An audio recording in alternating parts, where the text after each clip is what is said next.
Here we are. Hi. Wait, is this streaming? Yeah, I think it is. I'm not too sure. It is. I think I set it up very different. What I should have. That's a weird thing. Ah. Hi. I guess we are. Yeah, there he is. Oh. Hmm. Kinda weird. Generally, OBS lets me pick when to start. What happened there? I'm not sure. I was going to start anyways, but kind of took me by surprise. Hello. There we are. I didn't even have my music. God, OBS is giving me surprises. Ah, what a good way to start the year. There it is. Dun dun. Yep, this is working. Huh. I wonder why. I'll have to check that. Have to fix it. What happened there? Anyways.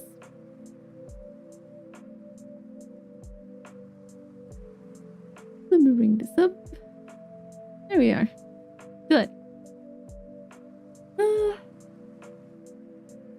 It was between talking today, just talking,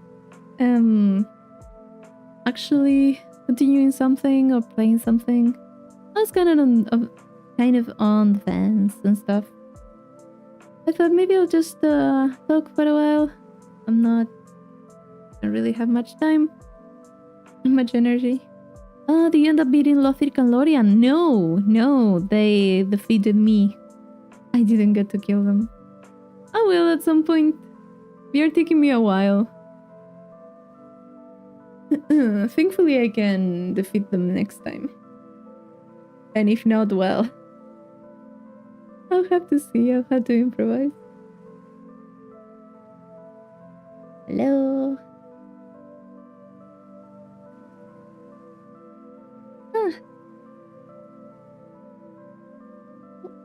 Need to check something. Happened here. I just saw something flashing on my monitor. What the hell's going on? The dual prints are so fun. Yeah, they are fun, but they are very difficult for me. Very, very, very difficult. I don't know, maybe it's because I've been so used to using magic. I think that's the issue. I need to get used to using the sword and stuff.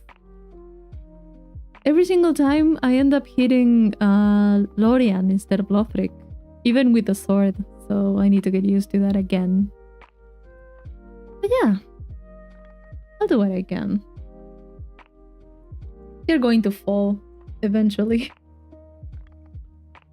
So I was... Ooh, ow, I hit myself. Ouch. I was kind of expecting them to be an issue. So I'm not really surprised by that. Lords of Cinder were pretty difficult in their own ways. At least the ones that I've killed. By the way, do you go to the Invisible Bridge on the way to Anor Londo? Unfortunately, yes. I mean, someone had to tell me about that. They're like, oh, you can get to the tower. How? Walking. Oh no. But yeah, I did go there. I got to the tower, talked to the NPC, and then I had to go down and I saw an item on the way, so I also needed to do that. I think there was an item. You can imagine it was hell for you. I hated it. I hated every minute of it. It reminded me of the Crystal Caves. Crystal Caves on the Duke's Archives in Dark Souls 1. Although I really needed to go through the crystal caves way more times than I had to for the tower in this one, so I do appreciate that it's just one time that you have to do it and then get to the bonfire and that's it. That was torture. But yeah, I did get there. I talked to her. She seems nice enough. You prefer something like Silver Knights with bows in Anor Londo? No. No, I don't like anything. To be fair, I don't like the little... Yeah, the run back to Sith. Yeah, that was bad. It was like two sections with invisible floors. And just a big drop. I hate it. The thing with the Silver Knights, is that they can push me off the arches. So I also don't like it. Which is kind of my issue with all of it. I don't like it. I could be in a pretty big platform and if something throws me off it, like the fight with the Champion Gundyr? Or Gundyr Champion, what was it? Champion Gundyr? That he kind of grabs you and throws you, and he can throw you away from the battle and stuff. Ugh. No. They were to farm the Black Knights for their shield. You don't have it? Maybe I don't have it. I'll have to see. The Iron Golem. Dark Souls 3 in the Untended Graves. The boss there. Not the Iron Golem. Which is the Iron Golem, though? You say Iron Golem and I kind of think of Dark Souls 1, but wait. Is he called the Iron Golem? Oh, yeah, Champion Gundyr, that one. Yeah, that he can grab you and throw you. I hated it. Dark Souls 1, the Iron Golem, I didn't have that much issue. I don't think he threw me off the thing. I just died. Not too many times, thankfully. But yeah. Champion Gundyr is... He threw me once. He didn't throw me out of the map or anything. I just panicked and he killed me. But I kind of was on the edge. So yeah, that wasn't great either. Yeah. It's been an interesting experience doing Dark Souls 3 after Dark Souls 1. They're very different. Very, very different games. But yeah. Ouch. It was New Year's Eve. It was nice. It was really nice. We are very chill. We don't really celebrate too much. Although the whole city celebrates New Year's Eve way more than Christmas. So yeah, lots of fireworks at midnight. Even at 10 p.m. people were throwing fireworks and stuff. But yeah, it was a mess. And it was pretty nice. I ate a lot. A lot of dessert. We made tiramisu. So I'm a happy person. I got to eat tiramisu before the end of the year. It was great. It was great. It was so good. I could barely eat anything else, but I was like, nope, dessert. There's always space for it. Lots of fireworks here as well. My younger dog was shaking like crazy. Oh, poor good dog. Mine, thankfully, she didn't panic too much. She did get scared way more New Year's Eve than in Christmas. She got a little bit scared. I think it was because when they started, we were outside, like in the backyard. And she did not like that. She was like, nope. And I kind of went somewhere else. And we weren't staying all of us together. So my dog kind of panicked and she went back inside and stayed under a bed or something. Thankfully, she didn't have much. I don't know how to call it. She doesn't shake. She was just like, what's going on? Hello, Leaf. It gets much worse in the DLC. Groundbreaking, having to make leaps of faith and getting pushed to your death. Well, I think you did warn me a little bit, so I'm going to when I get to the DLCs, I'm going to just grab one of my pillows. I'm going to get a drink to make myself comfortable, and yeah, just take my time with it.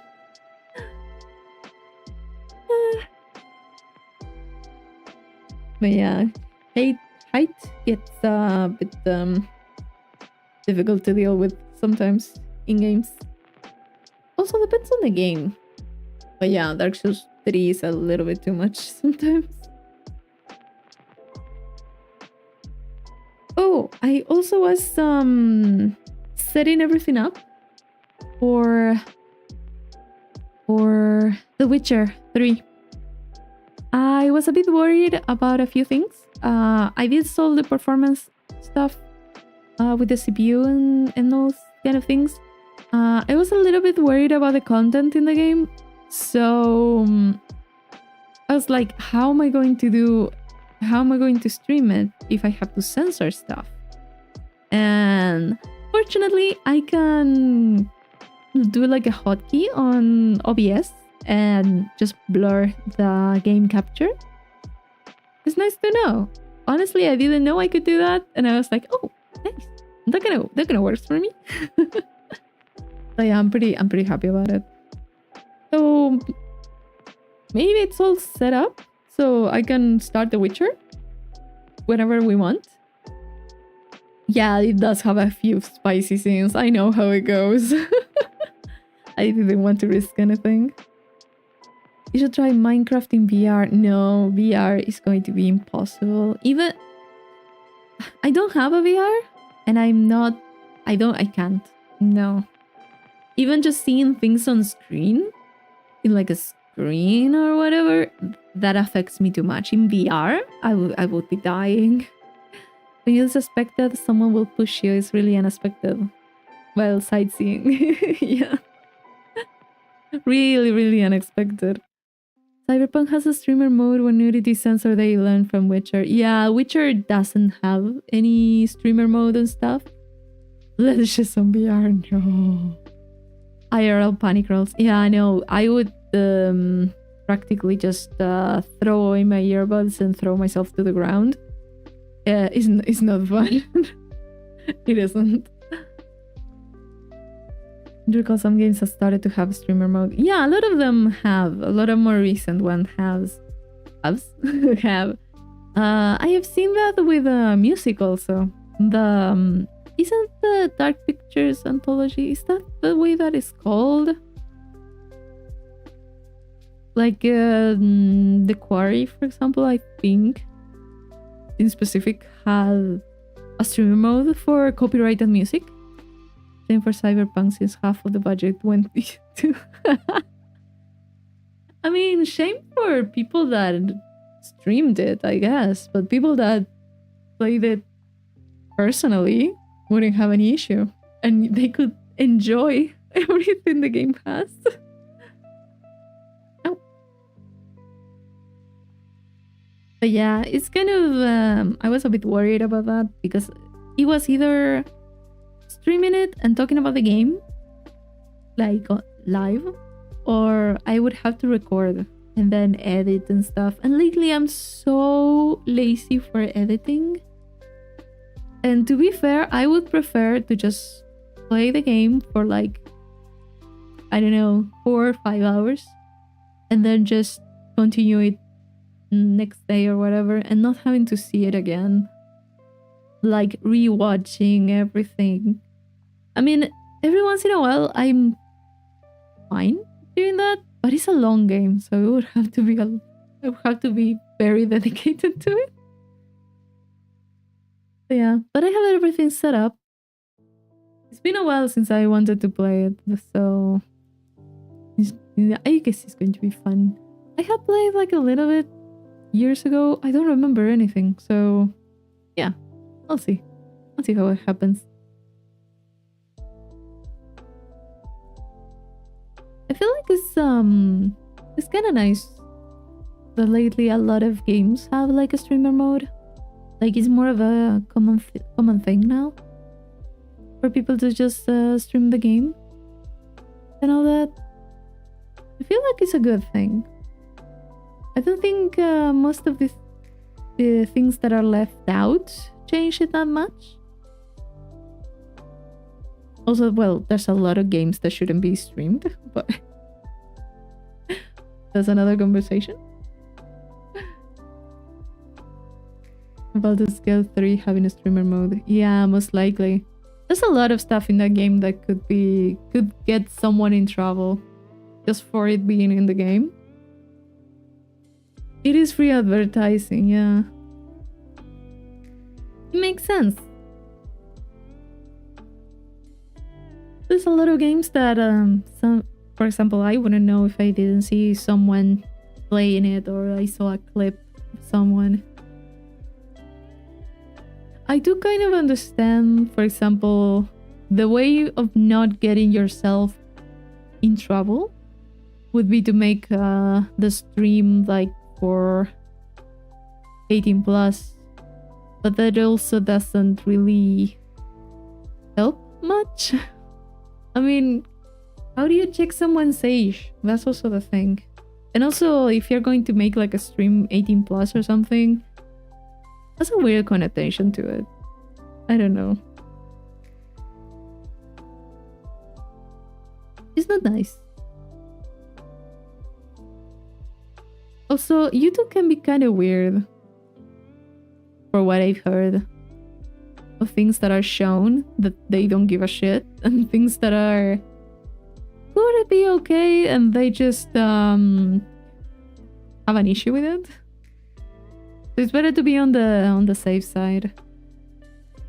I just got the configuration, the settings. Yeah, the settings on OBS ready. Or whatever. If anything happens in another game where we're not expecting it, I don't have to just go to OBS and do something. No, I just have to do the shortcut. And it works. Pretty nice. It works while being on another window, which is what I was a bit worried about. But yeah, you just have to set it up for something that you're not going to use in-game.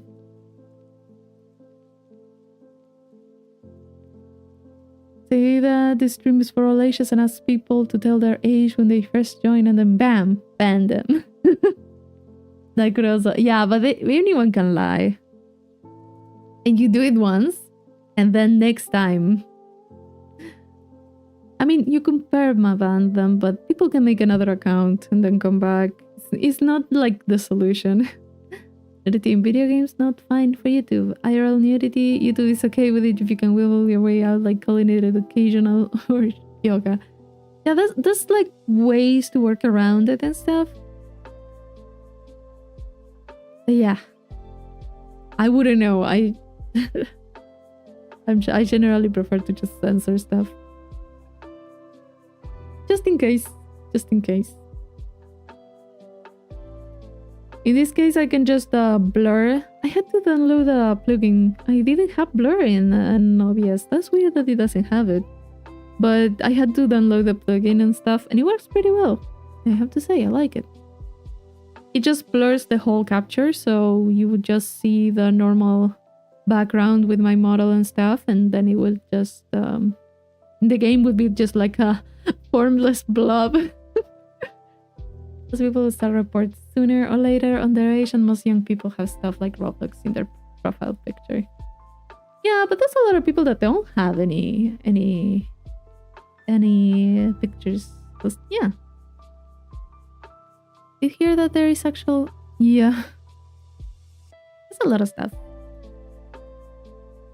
And even worse, years ago, there was way too much shit. There's anything, if you know where to look, you can find anything that you want, basically. They just move on to another channel with another IP and that's it. You didn't know that the formless blobs are exactly what gets me going. It will good for you. I mean, we can all use our imagination. No, we don't have to see it.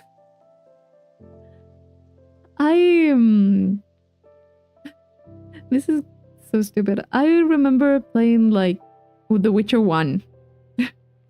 I played The Witcher 1 like a long time ago.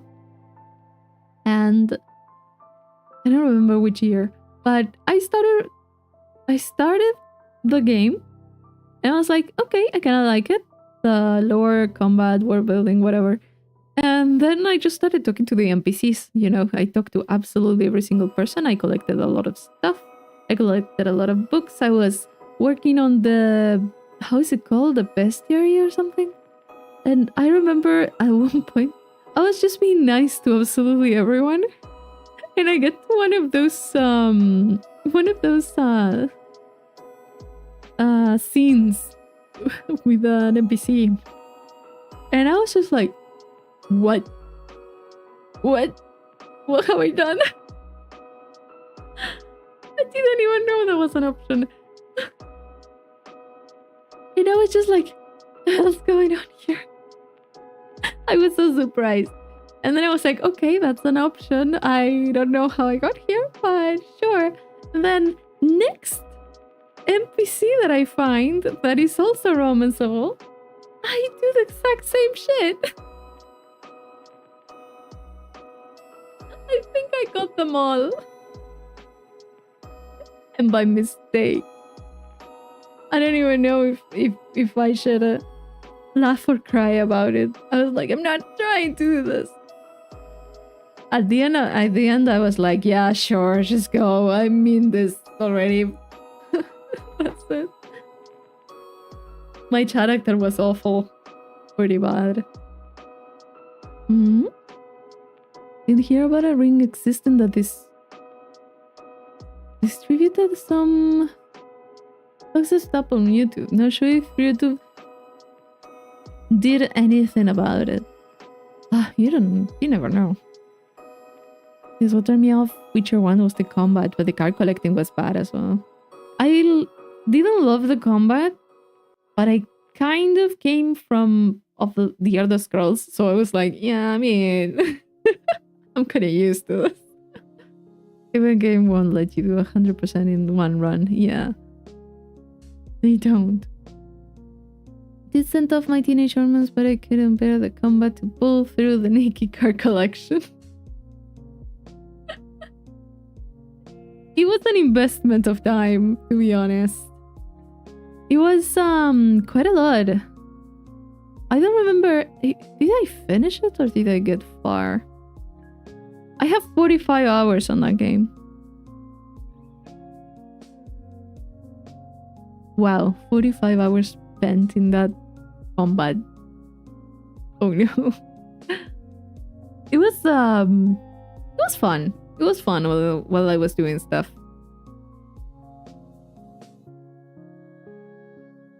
And I remember a lot of little places of the map. I generally don't remember much of stuff. Unless I play like 100-something hours. But I do remember a few cities and stuff.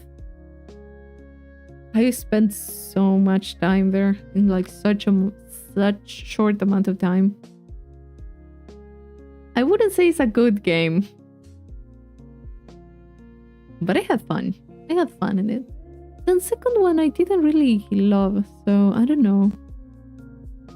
3, I played like a few hours and then I don't know what happened. I think it was my CPU was not doing great up at that point.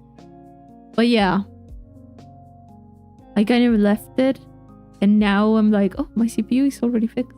I just had to change some stuff in the settings. Played a half of Witcher 2 and it was a good time. It was a good time. I just never had the dedication to finish it. They did improve a lot from Witcher 1 to Witcher 2. So Witcher 3, I don't know. I'm going to be maybe surprised. I don't remember how the combat was and stuff. I do love the landscape. The landscape, the views, the graphics are pretty good. And then I also have the books. The books are nice. I haven't finished them. The books are really good. I have them in English. Combating 3 is really good in my opinion. I'm going to experience it myself. I don't know when to start it though.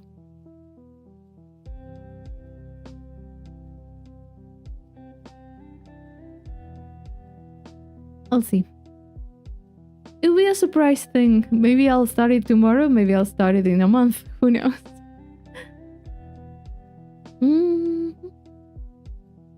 Amazon has an AI problem. Yeah, the AI is everywhere. People publishing books like on gardening or foraging. They contain bad advice and info, like telling people that poisonous mushrooms are safe to eat. Yeah, you have to be very careful. You can't really... You can't really trust anything anymore. It's pretty bad.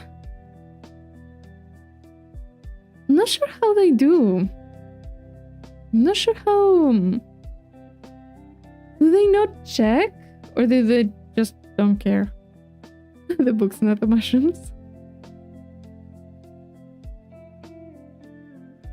God. The thing is that there's some things that you can use. Like AI is a good tool for some things. You can't really expect it to do like a whole book on something that is important, you know? They don't care. Yeah, they don't care. Amazon is Amazon.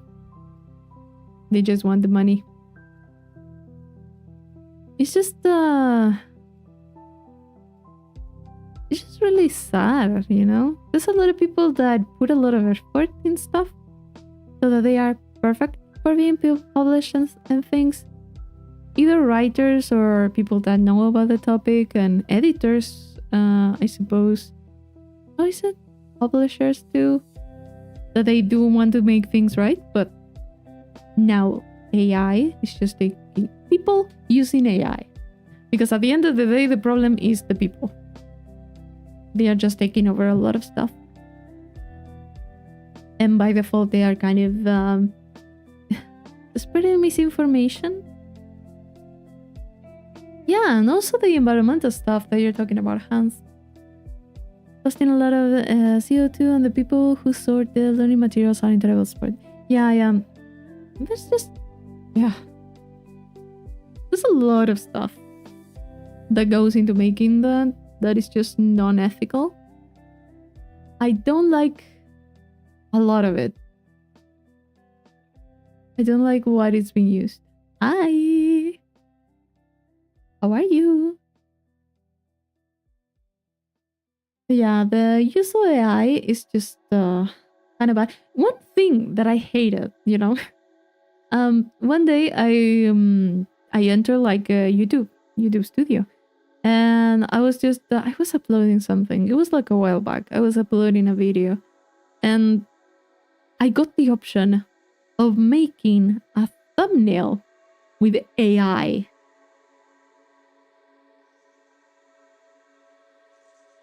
I hated that. What do you mean?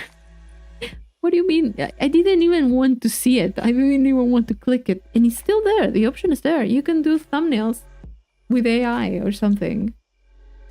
What the fuck? I'm just... Why? Not to mention real art being used without permission as learning material. Yeah, don't even get me started on that. Doing great. And you? I'm doing great. Doing pretty well. Today, actually, I cleaned out a lot of stuff. I threw a few bags of like things that you kind of accumulate during the year. Stuff that you're not using. Stuff that is already trash, but you haven't thrown out. They're kind of piling up at the end of the year. It's just like, yeah, just get rid of all this. So yeah, there's a little bit more organized. But yes, I would say it's a good day. Sister took a picture of her dinner today, and with AI, it was able to tell you everything that was on her plate. See, for some reason, for some things, AI is kind of nice. That's why I say it's a tool, not really a replacement for people, because For some things, AI has a lot of potential. Or, for example, how do you call it? For explaining some concepts. Or for that, taking a picture and it just describing what it's in the picture. Those type of things are good. For people that don't have, for example, good eyesight or stuff like that. The thing is that it can get a little bit bad when people overuse it or overly trust the AI for absolutely everything. That's when it can get very either dangerous or it can get very unethical about a lot of stuff. Also, there was God using AI. Oh, no. He was making up stuff and he took it as fuck. Oh god. I can't believe a lawyer was using that. My AI is misleading. It's not understanding stuff you say to it. It calculates the most likely reaction to your strain of words. Exactly. It just puts a lot of words together from all the results it gets. But that's the software check if that was correct or not. And the more content is made with AI, the more that content is going to be feeding into AI and it's going to just make it worse, I feel, in a lot of ways. So the overuse of it is, I don't think it's going to take us anywhere.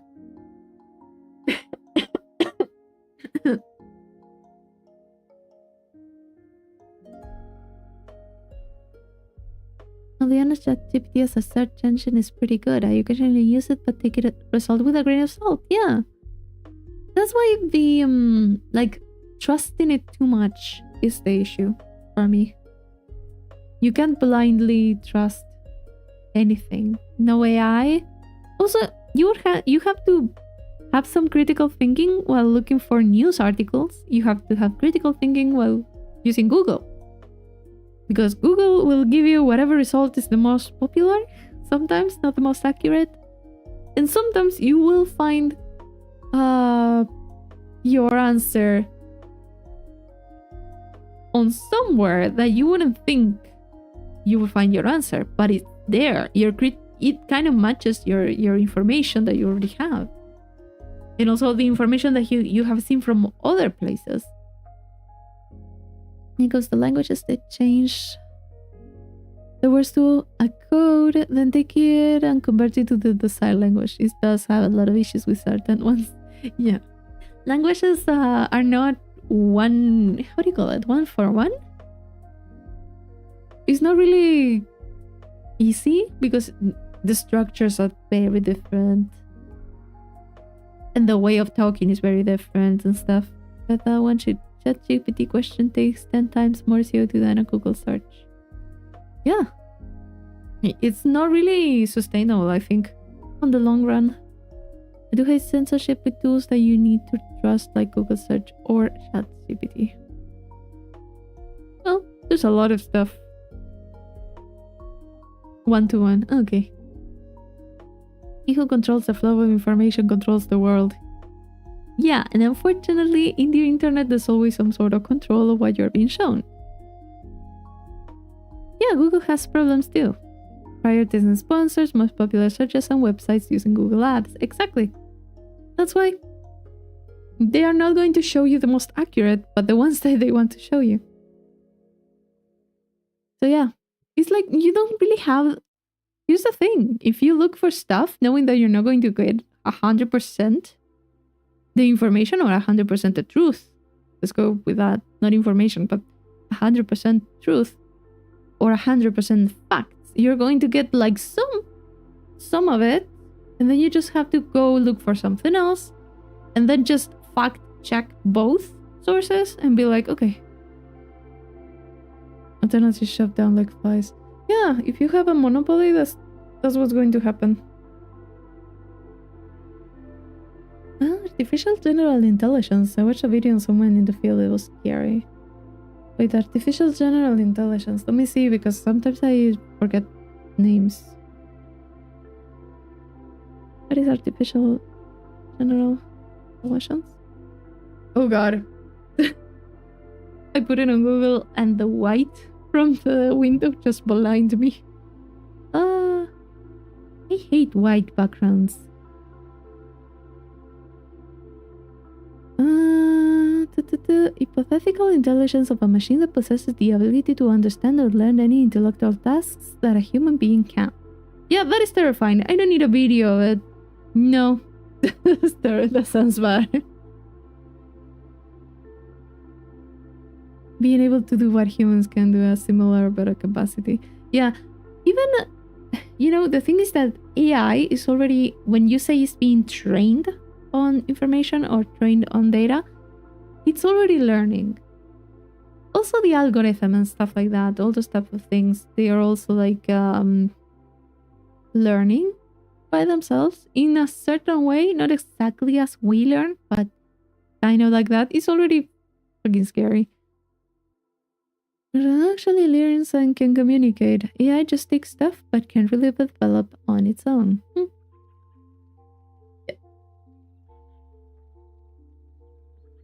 There's a lot of stuff. I really never felt too comfortable with AI and stuff like that.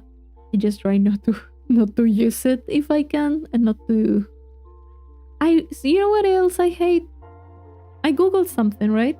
A question, and the first result I have is an AI answer. It's like, let me check everything. Let me look for stuff. Don't just give me the AI answer that you want to give me. Because sometimes it was pretty either wrong or it wasn't what I was looking for. Because I really look eye extra. Because I was looking for something specific and it was giving me something else. Because it's like, oh, you're talking about this? Then there must be this other thing. No. Heard that some AI are starting to learn on other AI's information, making it worse. Yeah, it was going to happen. Scary stuff was when I got sick. Certain YouTube videos worsened my paranoia, and the algorithm gave me worse and worse videos of the most. It happens, yeah. You watch one, okay, you watch two, and YouTube will recommend you that for a year. Google AI answers are really funny. Like one said something about eating 2 rocks a day. Yeah, that was one of the first ones, right? 2 rocks a day is okay. We're talking about AI. Yeah, apparently we ended up here. Just like a novelty, do you use Grammarly for spelling and writing mistakes? Do you use AI now? It's okay, but it has some flaws. Yeah, I mean, like that. If it's a tool. For example, I have dyslexia. My dyslexia is awful. It's really bad. I have to check, and even more when I'm typing on a keyboard, on a screen, I don't see it. I don't see my mistakes. So I kind of, when I have to like turn in something or I have to file like a form or something, I always have to check if everything is written correctly, because I'm just like, I don't know. Yeah, the letters are just floating around. I don't even know what this is. And sometimes I'll explain something perfectly, and other times it will be completely off the mark. Yeah, it happens to me with so many things that I Google. I really enjoy these videos now that I'm healthy again. Yeah, I mean, when you're doing great, it's great. But then there's that one time in your life where you're not doing great. And you're just like, why am I watching this? I think YouTube thinks I'm a psychopath or something. My YouTube must be very, very worried about me. I follow a lot of channels that talk about, what was it? I follow a few that are true crime. I follow a few that are about, what was it? Accidents? But the whole like, why did it happen? What it caused? How was the trial for the accidents and stuff? Or like What I like that sometimes they kind of include it when it's important is what laws came out of that, because as we all know, safety rules or safe laws about safety and stuff are written in the blood of the victims. So it's a pretty interesting topic. I do enjoy it. I do enjoy when it's that focus and it's not the focus on the more gory, I would say, or more graphic aspects of the thing. I do enjoy like just put it on a podcast and just listening to it while doing something else. But yeah, I've been recommended so many of those. I'm just like, I'm happy with the ones that I have. Don't give me more. Give me something else. That and plants. Like plant channels with like flowers and shit. I do enjoy those. Since I'm still in high school, there's a lot of people who use AI, but it's pointless since it's clearly they didn't write it. Yeah. I had one time in high school, I had a teacher that was very strict with the works that we turned in.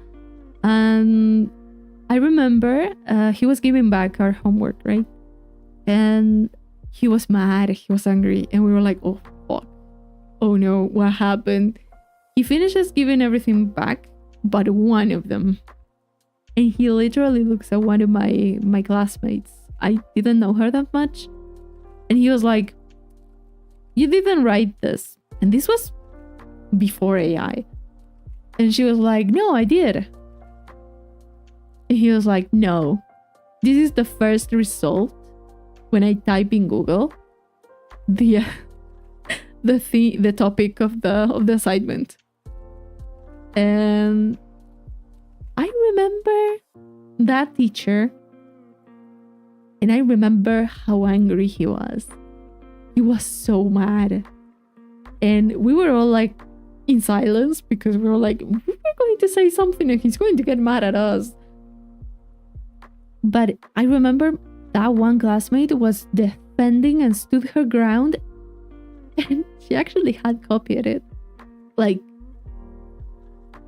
every single letter, it was the exact same. Like, just stop. You can't even pretend that you did it yourself.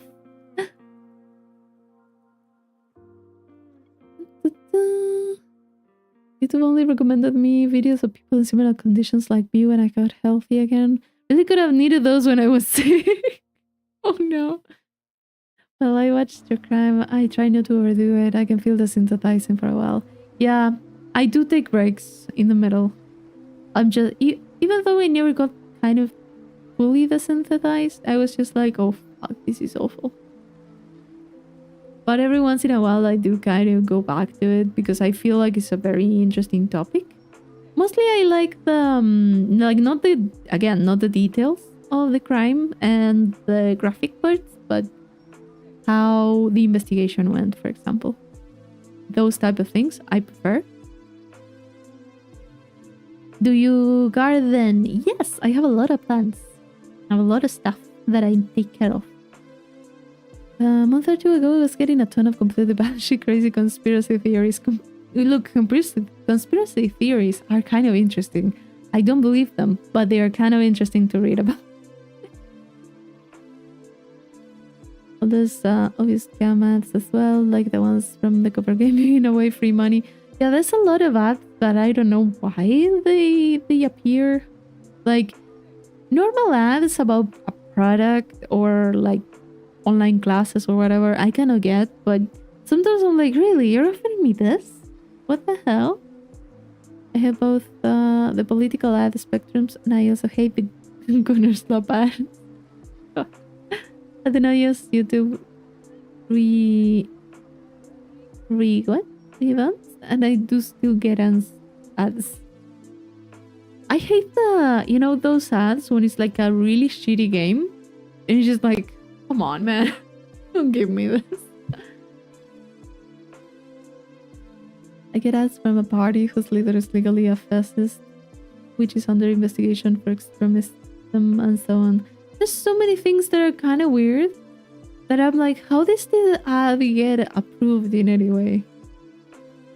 The psychology of why people do things or justify things is pretty interesting. If it's taught me anything, it tells me people are illogical and many driven by emotion. A lot of people can. Here's the thing, even if you're generally a very logical and reasonable person, in moments of really high stress, you can react totally different. It's psychology of it is very interesting. I do love it. I love my free speech. I love it so much. Every single time I see that, like those seagulls and stuff. Oh god, it's so funny. No terrible internet can contain me. Hi, sinner soul. Hello. The party I get as from must get a lot of Russian money, so they bought a lot of ad space. You got the Pyro Archon! Wait, how was she called? Wait, I knew it. Wait, I think I know. Wait. Have it, Mavuika? Was it Mavuika? Or something like that? She looks cool. I haven't been playing Genshin though, so yeah, Mavuika.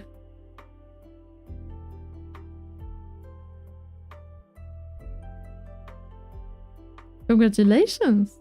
Now you have to build her for her to actually do anything.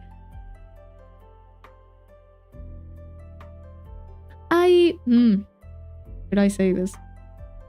Oh no. Anyways, this is my stream. You're going to have to hear me talk. I also had a lot of luck in gacha. I got the memory that I wanted in Love and Deep Space, so I'm very happy. I got the one memory that I wanted from the one character that I wanted. I can't ask for more. I can't ask for more. This is a great event. Moving on.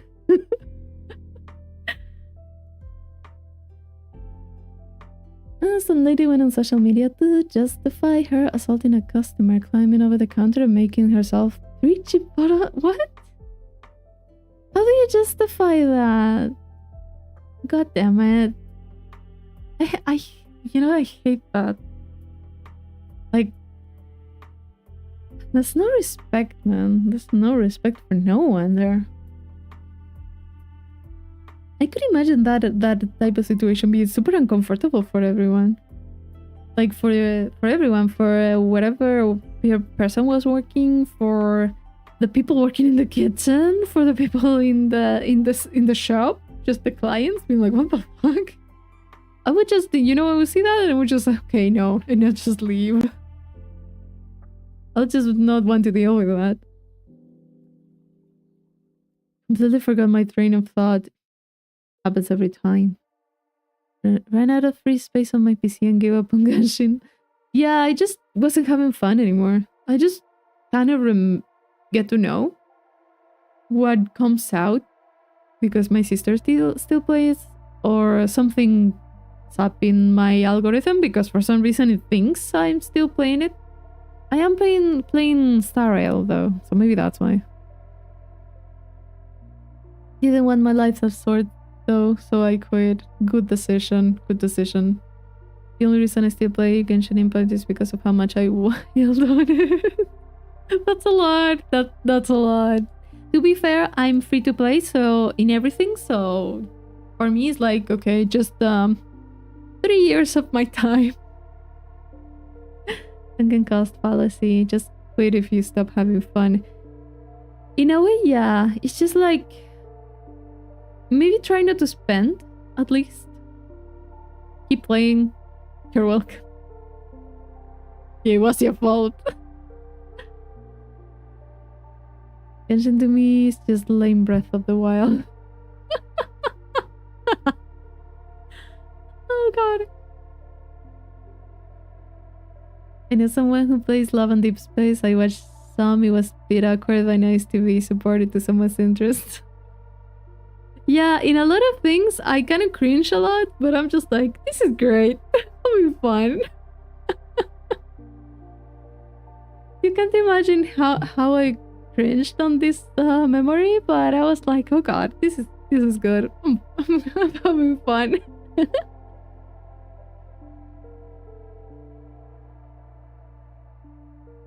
I'll never touch a gacha. Yeah, you do well. You do well to stay away.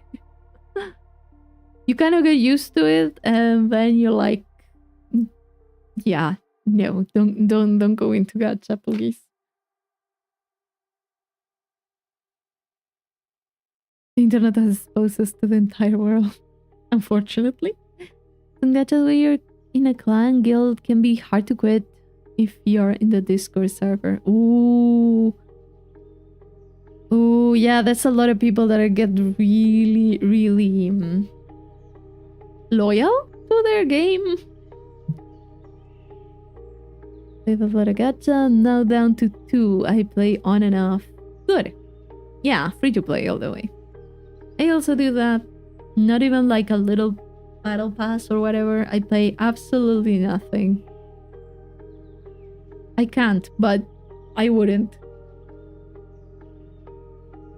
Gacha games and battle passes have ruined mobile games. A lot of times, yeah, sometimes... thing is that... What do I want to say? Who was the... Who or what? What was the game that had the first battle pass? I'm kind of curious. Do I get a result when I look that, or do I just get the stuff that I don't care about?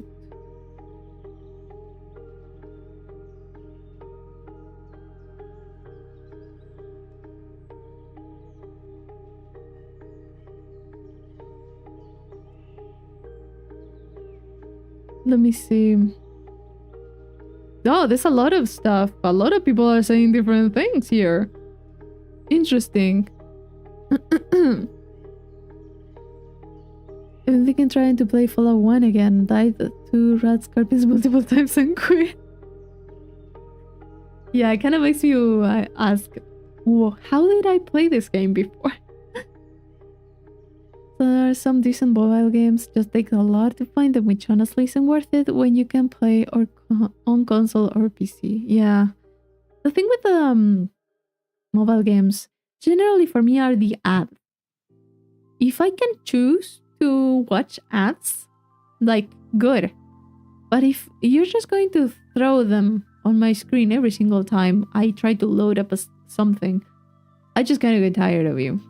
It's like, no more. I really don't have any mobile games. Nothing. I play Love and Deep Space. It is a mobile game, supposedly. I play it on an emulator on my PC. Because, one, I can't run it. My phone doesn't even give me the option to install it. And also, my PC is better. I don't want to be glued to my phone in that gacha game. I don't. I refuse. So much shovelware on the mobile market, you would think it's the Nintendo eShop. Oh god. First microtransaction was Oblivion Horse Armor. Really? Fortnite. I do see a lot of results that are telling me different stuff. Someone said Dota 2. At least the Wikipedia says one of the first known ones said Dota. AI told me the compendium for the online multiplayer in Dota 2. 2013. Interesting. Maybe someone made it more popular or something like that. I don't know. Play one TCG build game about a decade ago. Ended up spending around 500. Ooh. Ouch. Where's microtransaction? Yeah, I did read that. I've been some before, but I feel like Fortnite was the one to popularize battle passes. Yeah, maybe. It's been a long time since it came out. It has invaded the console marketplace hard, so much shovelware being pushed out. Also, been copying that TCG simulator game. TCG? What is TCG? Wait.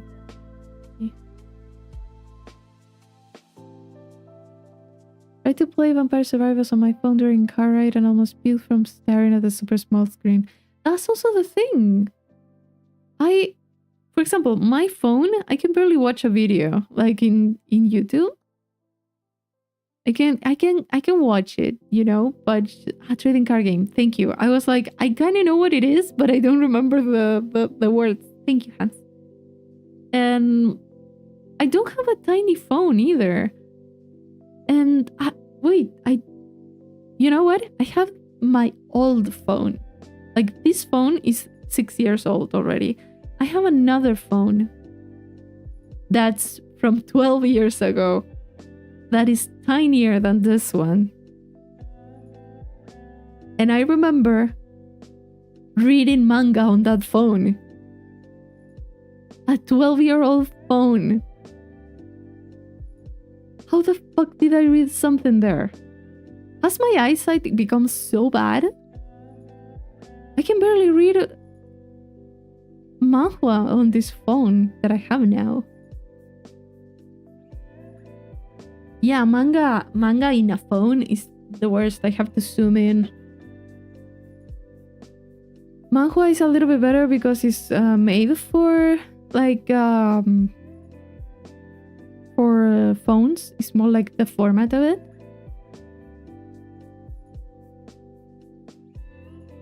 Fortnite popularized it. I mean, everyone calls Game Pass as Battle Pass like Fortnite. Yeah, they could be like a lot of them with other names, and the first Battle Pass maybe was called like that in Fortnite. I think I read manga on an iPhone 4. It looks so small compared. Yeah, the other day I found the phone and I put it like near this one that I have. And I'm like, oh, that's a big difference. How did I see anything there? How did I write? I don't know. I got really into Junji Ito once I read a ton of his manga on my phone. I mean, if it's the only thing that you have, you get used to it. But yeah, it's not the best. It's good to kind of read it either with like a physical copy or on a big screen.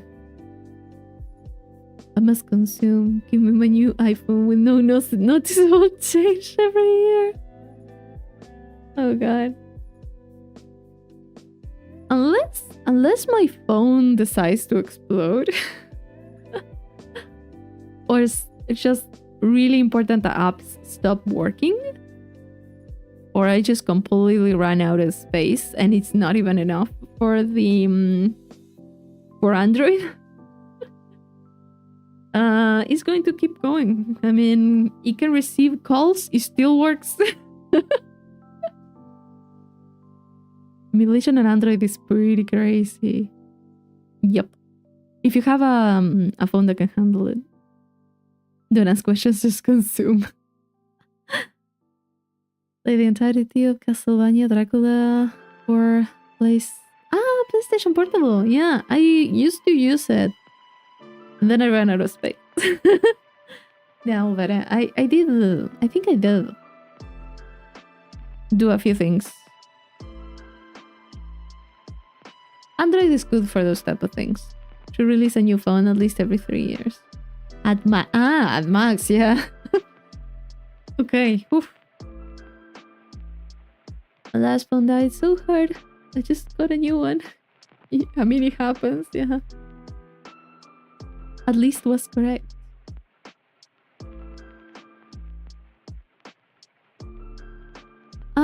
You mean they have to wait? Yeah, wait.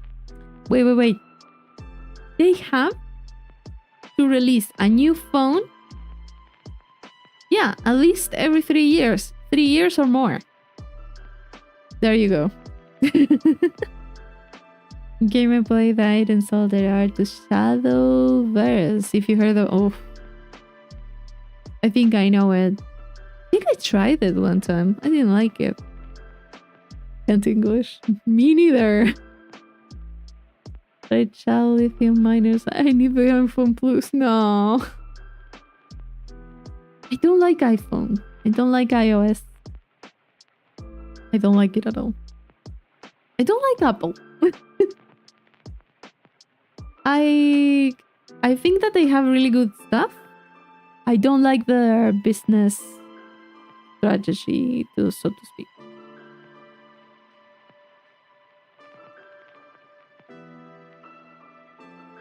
And also, I hate iPhones.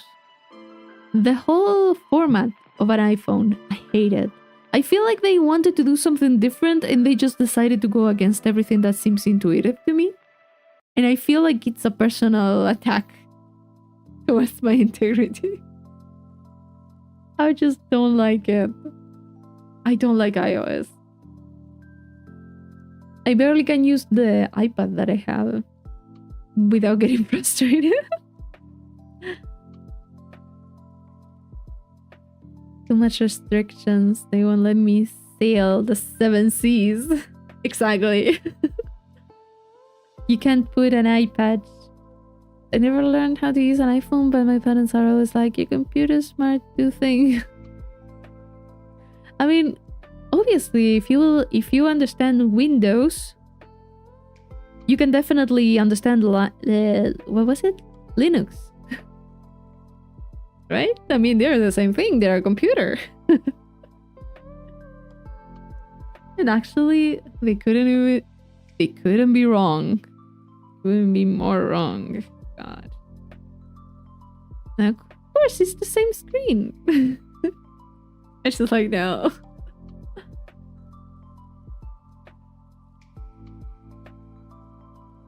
Okay with technology stuff, but I never bothered to learn about iPhones. Yeah, me neither. I never had to use it, so I'm like, okay. I mean, if you give me an iPhone, I'll figure it out, but it's not the best thing. I don't like it. I'll complain the whole time. Big advantage of Apple was that the components are designed to work with each other and not by a third party, but these advantages have gotten really slim with all the disadvantages of Apple. Yeah, and also, if you get, for example, anything else, I think it was Xiaomi, I think maybe Huawei too, they all have their own lines. And they're also compatible with each other. A lot of Android phones are compatible with a lot more stuff now.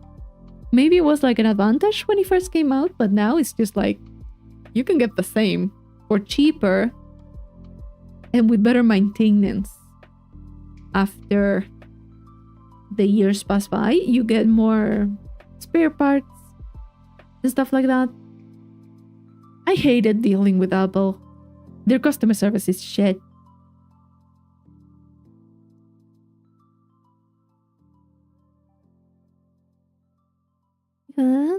Like the whole Apple brand thing, everyone has it, so I should get one. Social pressure.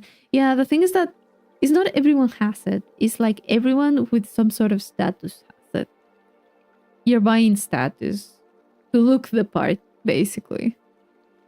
I don't agree with that. You can have a really good phone. It doesn't have to have an Apple logo. It has been a big foe of right to repair this ass. Yeah. Yep, I miss having a keyboard on your phone. I miss having keys.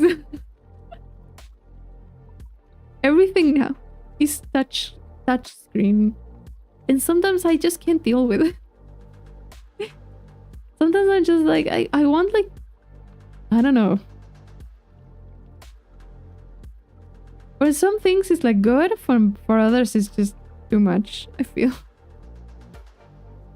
But yeah, Apple has a lot of issues with repairing and stuff. I didn't like dealing with Apple. I remember my previous workplace.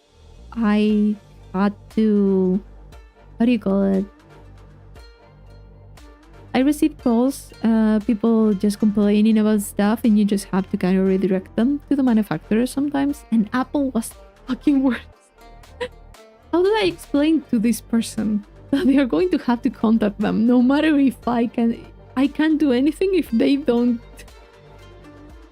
There was a whole situation. I really hated Apple.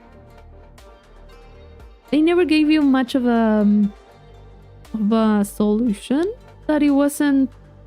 Yeah, just pay for repairs. And they are pretty expensive for repairs and stuff. They also don't like to be told that their items are shit.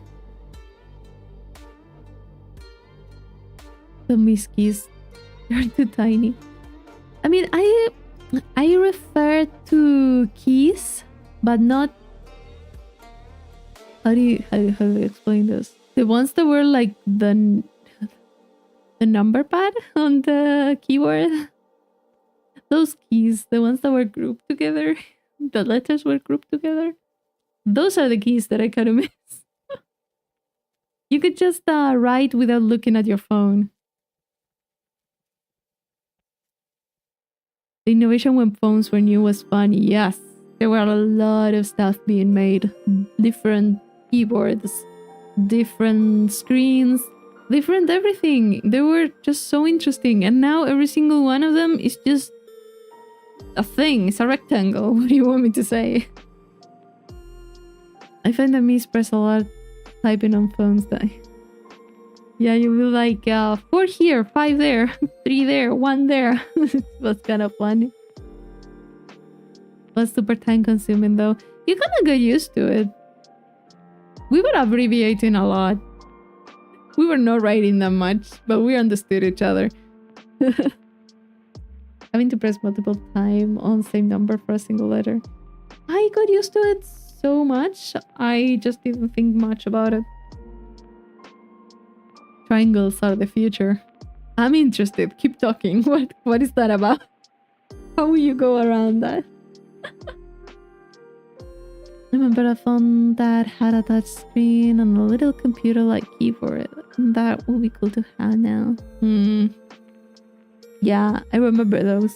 One of them that's kind of slid. It was like two rectangles, and one of them slid a little bit from below, and you had like the whole keyboard too. That was also kind of nice. This one I had was a BlackBerry with a mini keyboard. Let me see if I find the first phone that I had. Wait, let me see if I can find it. It was a second-hand phone, actually.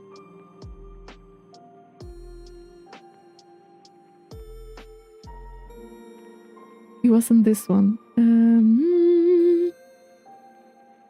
Oh, I think I found one, but it's in with a bunch of stuff. Wait. Oh god, no. I look at all these phones and I'm just like, oh. Oh, wait. No, that's not it. Mine had color. I remember it had color. I don't remember. Wait. Which one was it? I don't remember which one was it. They look all the same. I do remember it was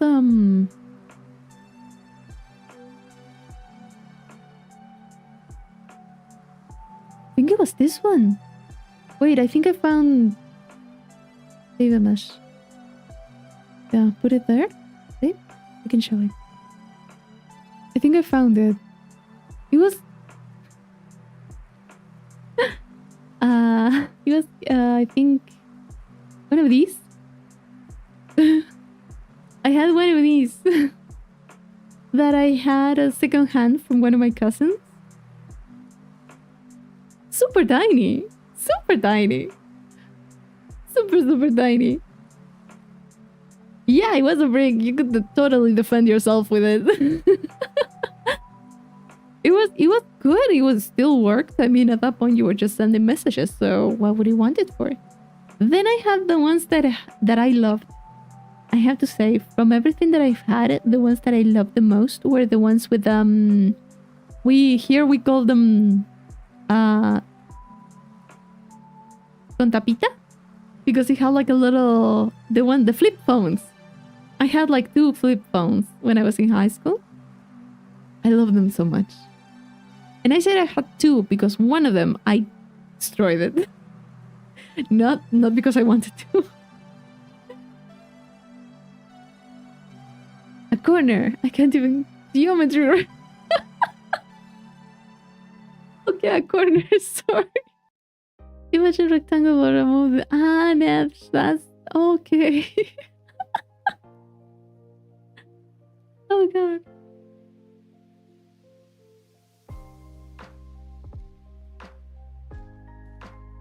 Edge works as well. Oh god, Hans, you're struggling.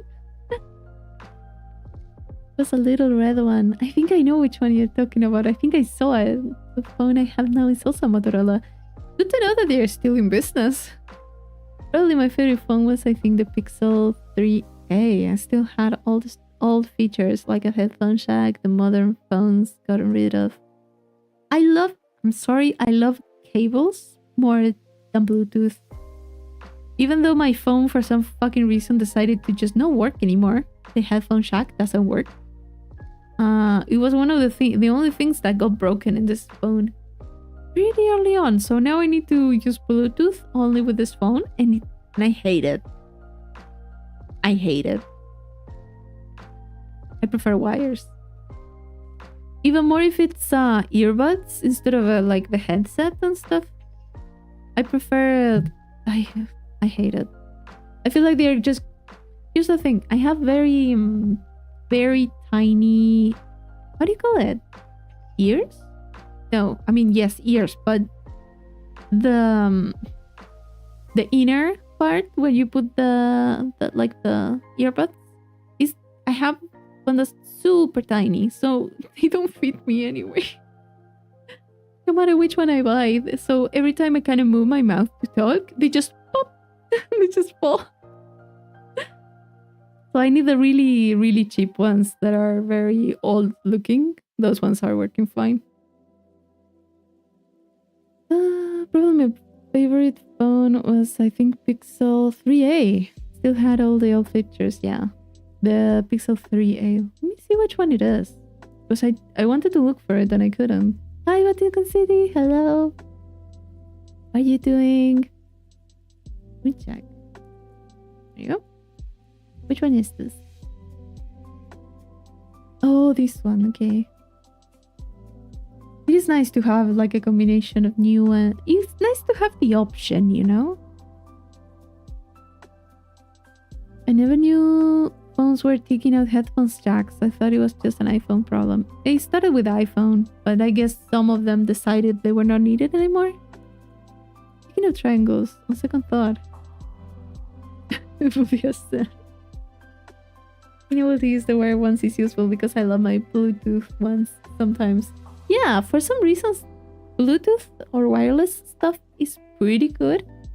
But generally, if I'm listening to something, I will just sit down. I don't know. Doesn't really work for me. Some earphones that for running that wrap around your ear. Yeah, I never got used to them.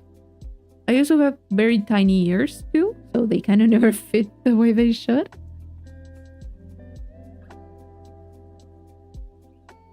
Chat doesn't want to do anything. Oh, there it is.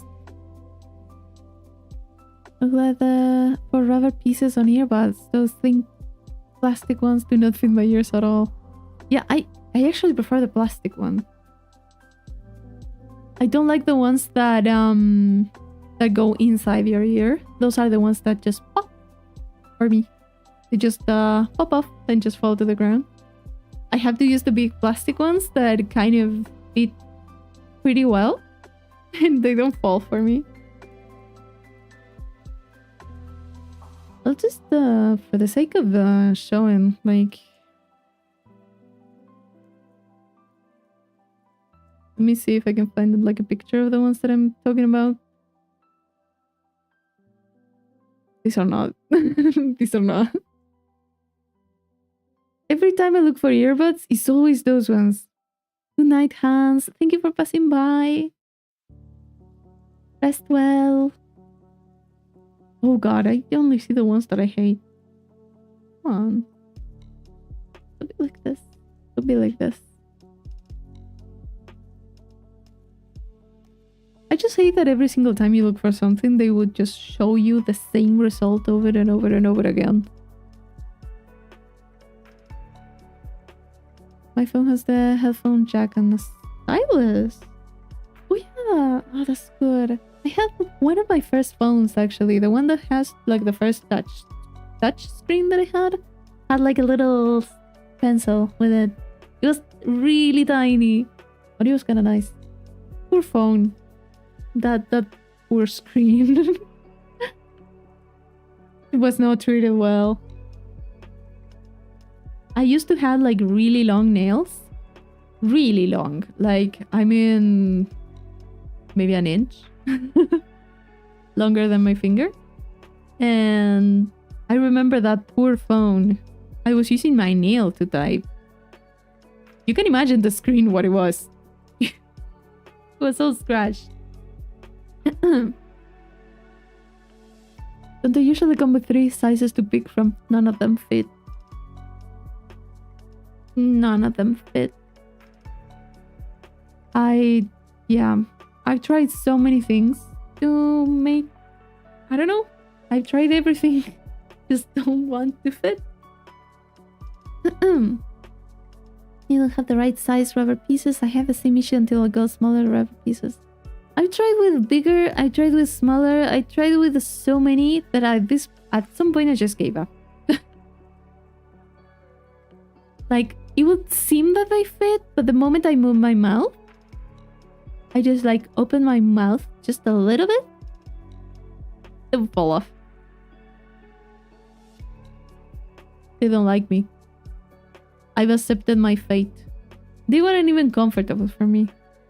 I kind of want to get one of those smartwatches to grab my sleep, but at the same time, I don't want to Google to know all my body information. I have one. I don't have it on, but it's kind of nice to know how fucked up your sleep schedule is.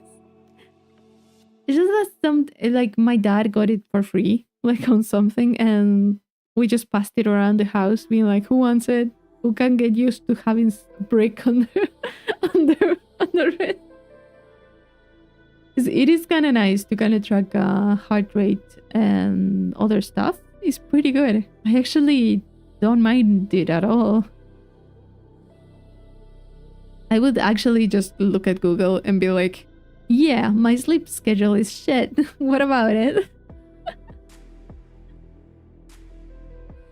That smartwatch somehow knew he was on elliptical. And then elliptical. Yeah, they can tell a lot of stuff by the readings of that thing.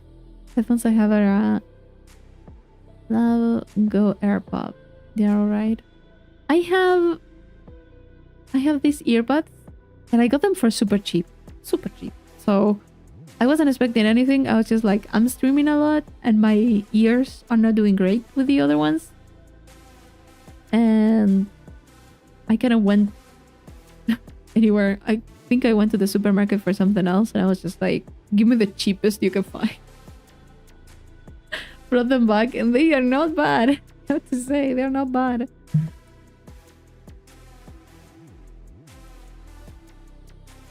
Let me try to remember. I think it was like, how much is...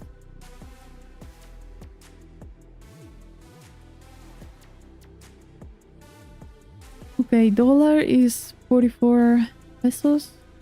24 pesos. Yeah, maybe like less than $10.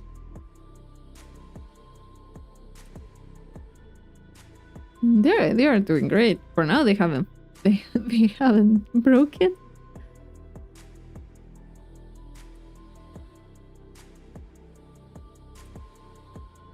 Yeah, you can, when you want like really good sound, you have to go somewhere else. Like I use the other ones that I have. The ones that I have though are really good sound. They are also, they have noise cancellation, which sometimes I don't enjoy. And also they kind of fit a little bit too tightly on my head. So I'm just no.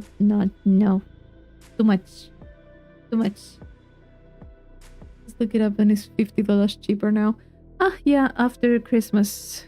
Yeah, they generally do that. They are pieces of shit sometimes. Yeah.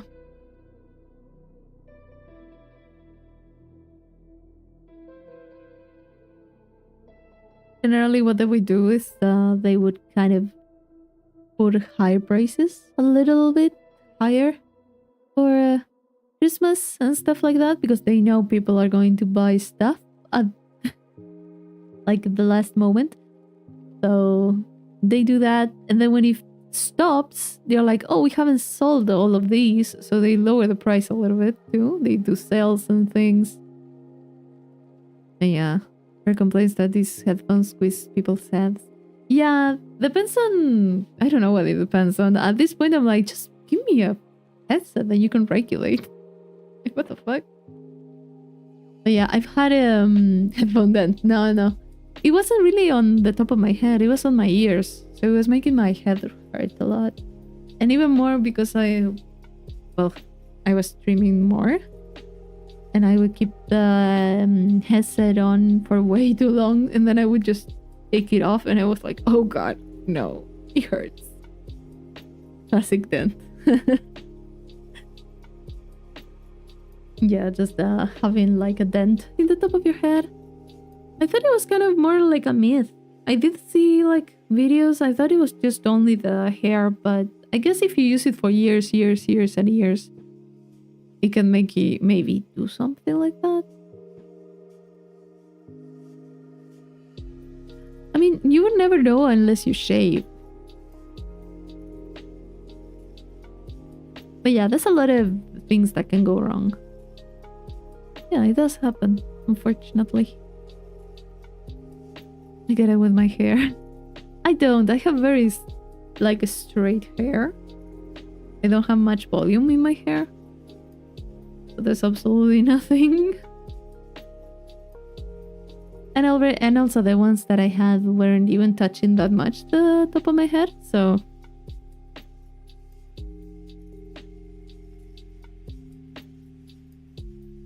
super heavy, so it could be really bad. I don't know if it's about being heavy or just it being there. My hair, if it's dry, will stick straight up, super poofy. I mean, yeah, if you have like shorter hair. I have it longer now. I generally have it short, really short, but I have it way longer now. Lately I've been growing it out a little bit. I'm also cutting it myself, so I don't really want to cut it every month or so. So yeah, I just let it grow. Then just tie it in a ponytail and ciao. It's been working. It's been working pretty well. Doesn't look bad. And I say funny. To be fair, if I had to go to have my hair cut and stuff, prices have been going up, so sometimes it's just not worth it. If I'm not going to cut it super short that I won't be able to maintain it myself, then I don't see the point.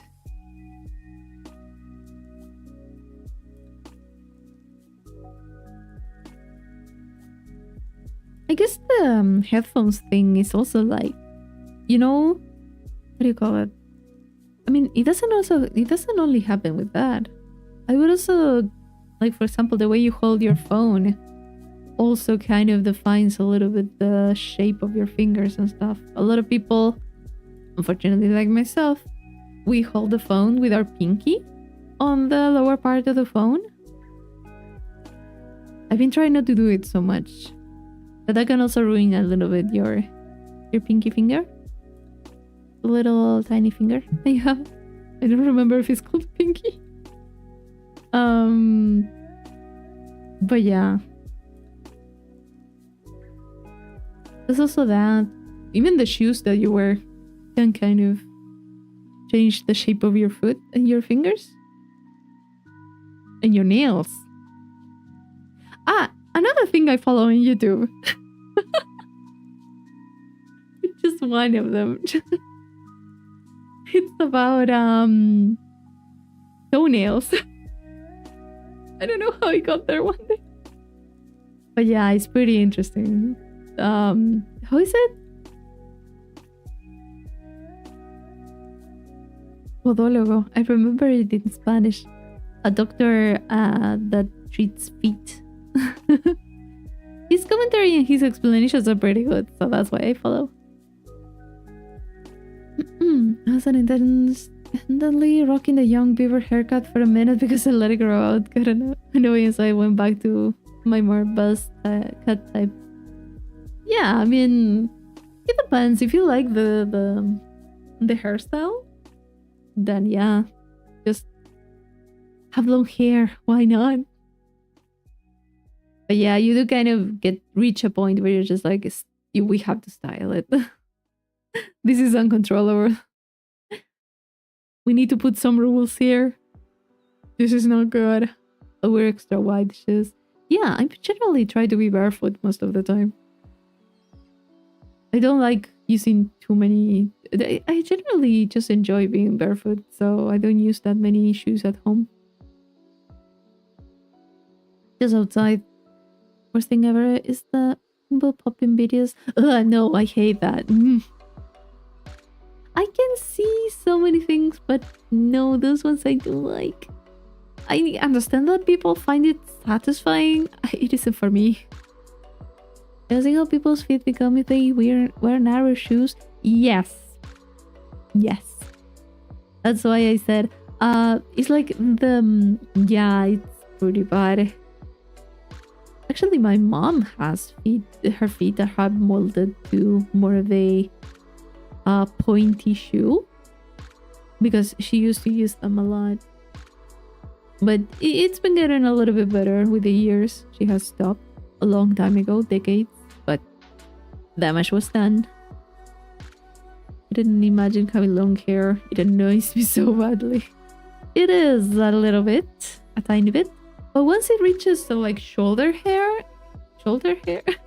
length, you can just tie it up a little bit if you're lucky.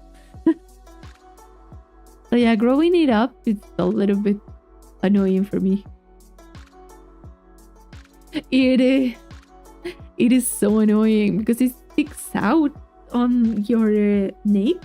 Is that how it's called? It kind of sticks out. It's just so annoying. And also, if you're wearing like a shirt or something, the hair just kind of sticks out of the shirt or goes inside the shirt. So it's annoying, it's irritating. But after that, you're kind of fine. You're okay. Probably the craziest thing I see in shorts was... yeah. The war footage. First thought it was the body cam video game, then I just saw some ridiculous... Yeah, that's I feel like there's some stuff that I guess it's for either educational progress or educational purposes. There you go. Some of them are educational, some of them are for awareness. Well, when it's like really graphic stuff, I kind of question it why it's there. Like super graphic, I mean. Super short hair has no maintenance, which is perfect for me because I'm lazy. You just have to keep it short, and that's already maintenance. At least for me, I had to like keep it there. The thing is that I don't really have like really short hair. It's just certain hairstyles, so I do have to maintain it if I want to go with a short hair. But yeah, I guess like if you have super short hair and you kind of, well, if you shave it yourself, it's kind of easier.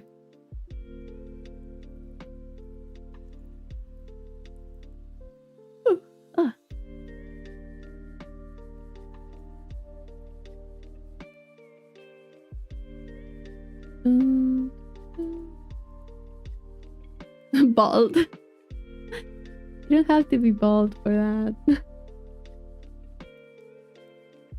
But that's also easy to maintain. You just need some sunscreen. That's all. To be honest, wait, what? Give me a second. There it is. For some reason, OBS chat has been kind of weird, so I was opening it there. To be honest, I wait for a long time sometimes because I'm just really... I want to talk to some stranger. Understandable. Seen the one where they used a drone to take out... Oof. I haven't seen that one. What's your New Year's resolution? I generally don't do resolutions. I just improvise in the year. Hi, Muffin God. Hello. Used to get a buzz cut for every haircut because I hated getting them. His resolution is now I don't cut it. Yeah, that works. I just got it myself. I'm tired of going to the what do you call it? Hairdresser? I don't really like it. I never had the habit of doing resolutions. Like, a lot of people would be doing them and then just, how do you call it?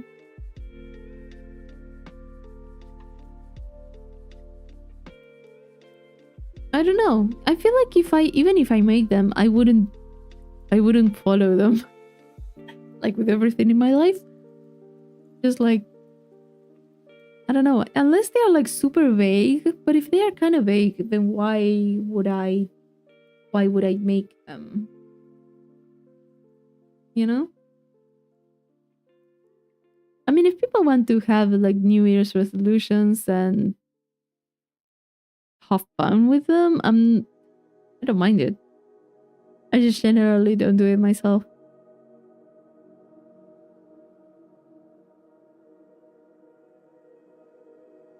Huh.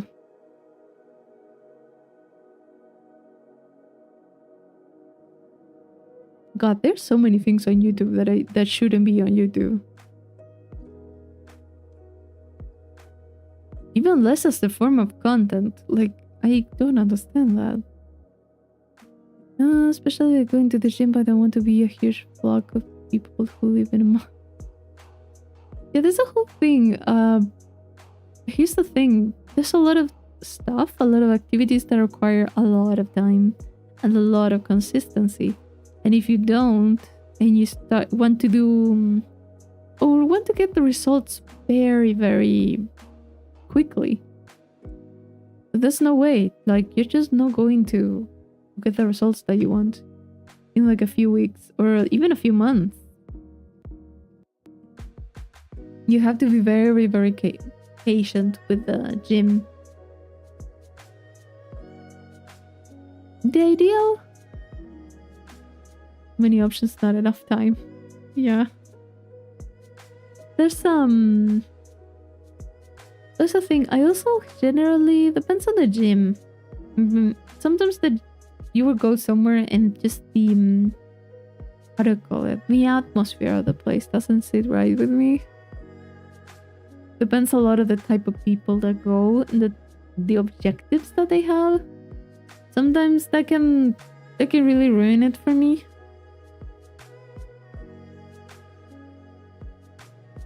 But yeah, I'm also very, very picky and very introverted, so I have a lot of issues with stuff.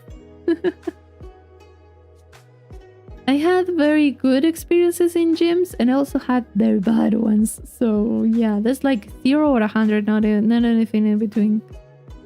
I did it for 8 months and 2 hours, 4 times a week. I only stopped because of focusing on schoolwork. When you get out of the routine, you're screwed. Yeah, basically. You get out of it and you're just like, oh, never going back. Like, the gym has the nicest people.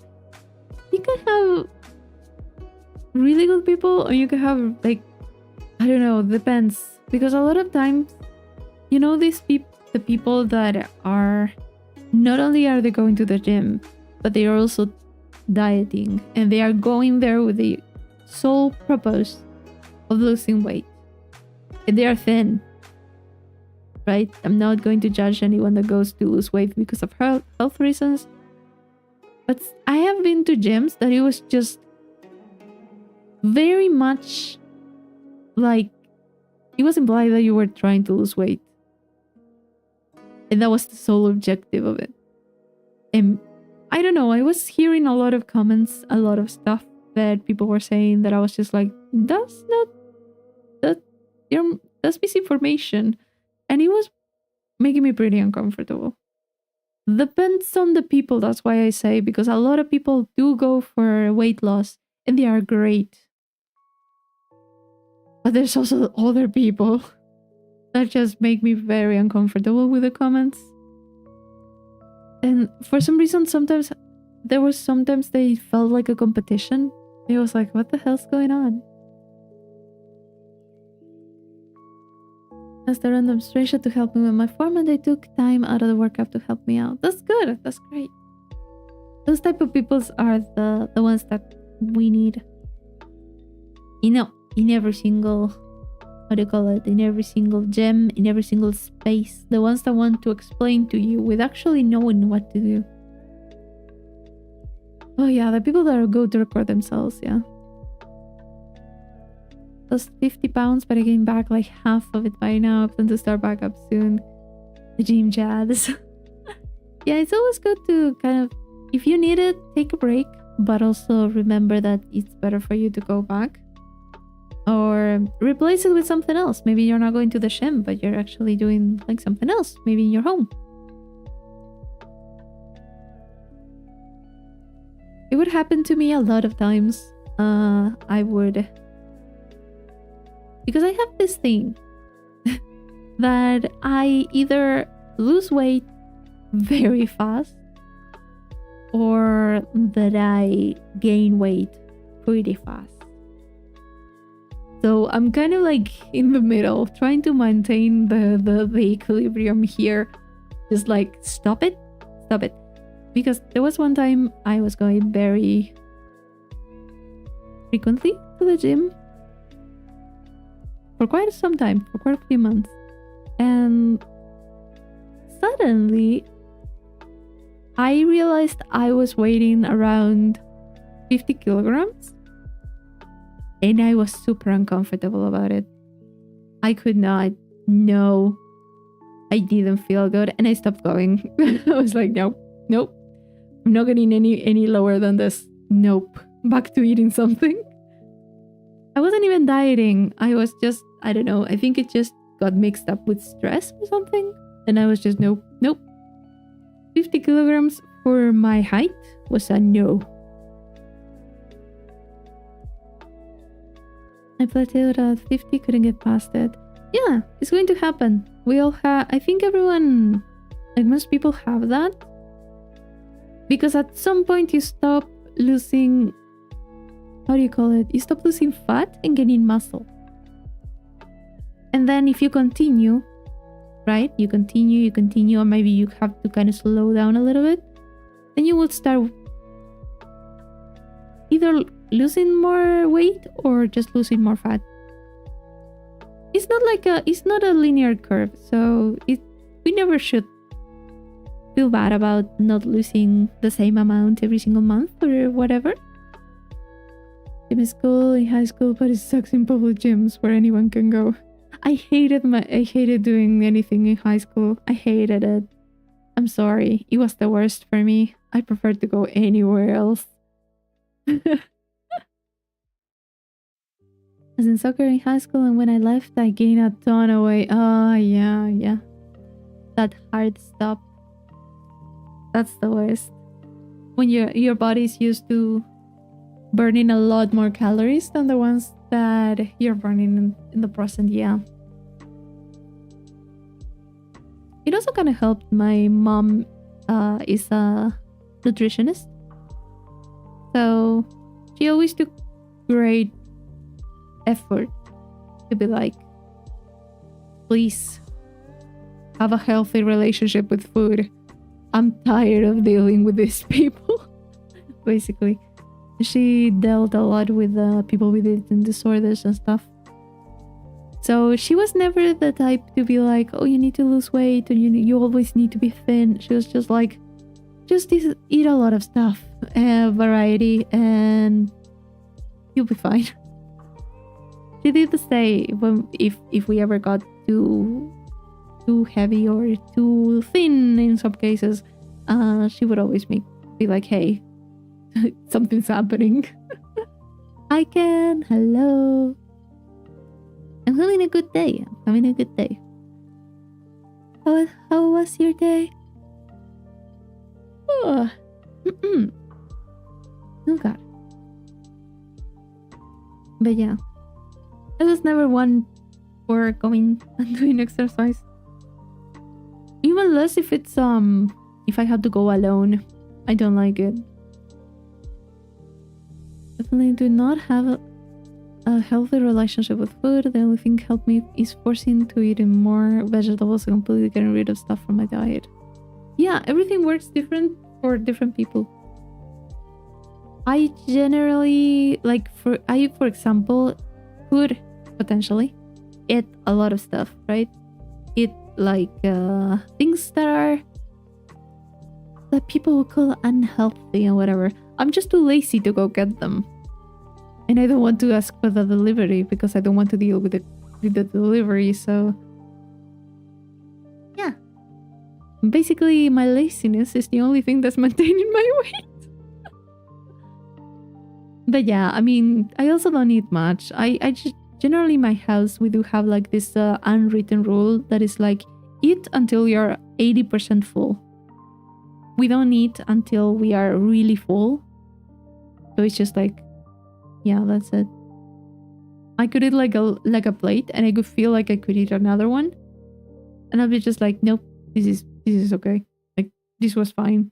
I'm feeling okay with this amount of food, and that's it. It does take some training to feel that way. And there's also some days when the food is really good and there's some more that you're like, okay, I can cheat today. This is fine. We can eat some more, but it's not most days. My friend called me fat in middle school, so I lost weight to be more fit than them. Changed lifestyle to disprove a joke out of spite. That's the spirit extra.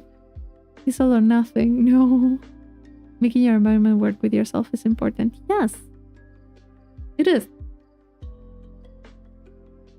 I do understand that a lot of times your environment does not depend on you.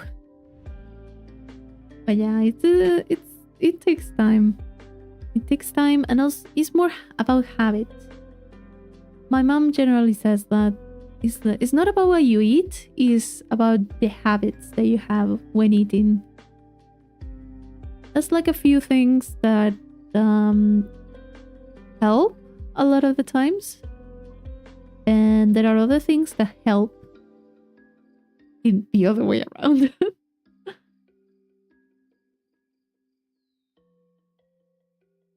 Mm-hmm. And up on my phone the block shorts because they started to become a problem for me, and the only thing stopping me from clicking on them is the extra step to need to unblock them. Good. You know what I got? This is more of a safety thing, but it also made me realize how many times I actually open social media. From my phone, I kind of put a password for Instagram and other stuff, and I found myself checking on that so frequently because it kind of registered more because I had to put like a password for it. I would be like, oh no, and I would just close it because before I had it blocked with my, what do you call it, your fingerprints.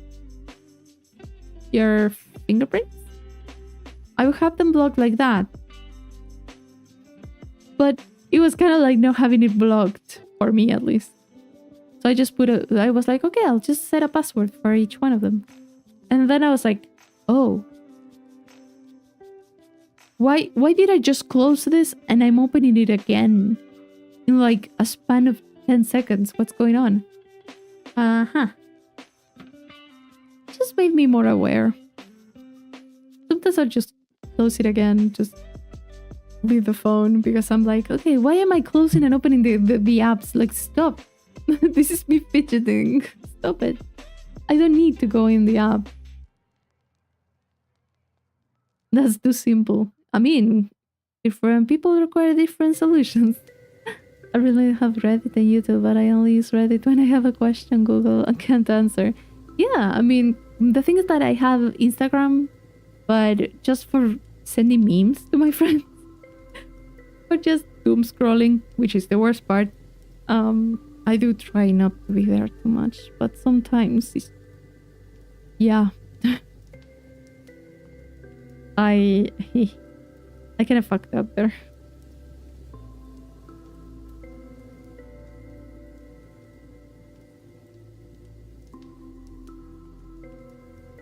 Listening someone snitch on themselves, like saying something that's completely normal. There's a lot of stuff. There's a lot of stuff that have happened. Do you get your news from memes? A lot of the times, unfortunately. International news, yes, from memes. There's a lot of times that someone's been saying something and I'll be like, no, it's not. But yeah, like, we all live in different realities sometimes.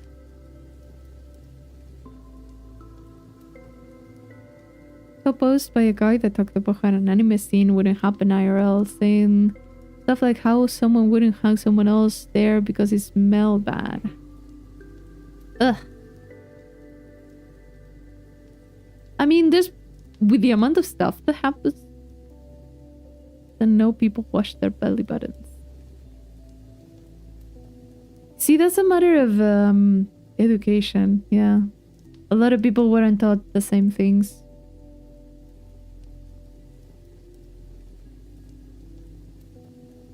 Look, some people don't know the deodorant either, so I would guess, to be honest, it's better than the big media channels.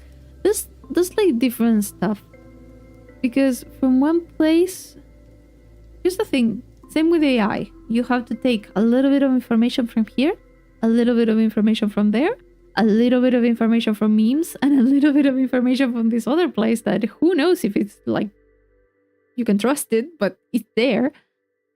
You have to take a lot of stuff from different sources and kind of put them all together and be like, okay, this is what happened. Because no one's going to tell you 100% what happened, and some of them are going to be redacted in a really suspicious way. But yeah, there's a lot of perspectives, there's a lot of stuff, and generally one tends to think that their own reality is the only one. And it happens to me, it happens to everyone. You reminded me of a nurse talking about how good portion of men didn't wipe themselves. Yeah. The education sometimes it's lacking. I think it's lacking in different levels too. It's not something that is talked about enough when you're in school, like very tiny, like in, I don't know if kindergarten, but kind of there. You have to start somewhere. But yeah, some people just expect you to understand hygiene without anyone teaching you. I feel like fingernail hygiene is really forgotten by many. Yeah, even washing your hands, or like Rolando said, the belly button and stuff like that. Even washing your feet, for example. There's so many things that are just about that. Or even just brushing your teeth. Teeth are not disposable. You can have a really bad luck. Again, even if you clean your teeth all the time, you can have really bad genetics. But yeah, I mean, it can happen. Your ears, for example, the inside of your ears, like the folds of your ears, there's a lot of dirt there. Also behind your ears and stuff like that. That's also an issue. There's a lot of stuff that has to kind of be taught. And some people never had that that opportunity. I never had that space. Or they had it and completely forgot about it because you have everything here. There's anything. There was a dude that would only shower 1-2 times a week. On a good week in college, I avoided being near him at all costs. 1 to 2 times. In what weather? Like if it's winter, but in a good week. I can't even try to justify that. I mean, yeah, depends. If he comes from a place where he didn't have much water and stuff. He was in Texas, so. From my understanding, Texas is pretty hot, right? Sunny. Okay. That's why they put fluoride in the water, because children don't brush their teeth and it brought down cavities a lot. Oh, interesting. Yeah, Texas is hot. Yeah, that was my whenever someone says Texas, I kind of picture that. Same with some other places like California, Arizona. I think they are pretty hot places. Maybe because of the melted boards and stuff. Pretty sure half of it is a desert. Yeah, that's what I pictured, the desert with the little polo plants. I don't know how you call them. They kind of roll around like in a cartoon. But yeah, that's like a lot of stuff. A lot of stuff.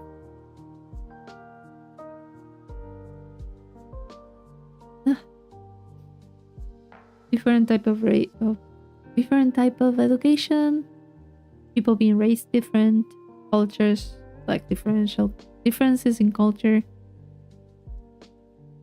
availability of resources too. If you were raised in a place where you had very little and you had to be very use very scarce, is that how you call it? Like very little, for example, very little water, then it would be understandable. Thing is that a lot of the times no one says anything and then suddenly there's like this big issue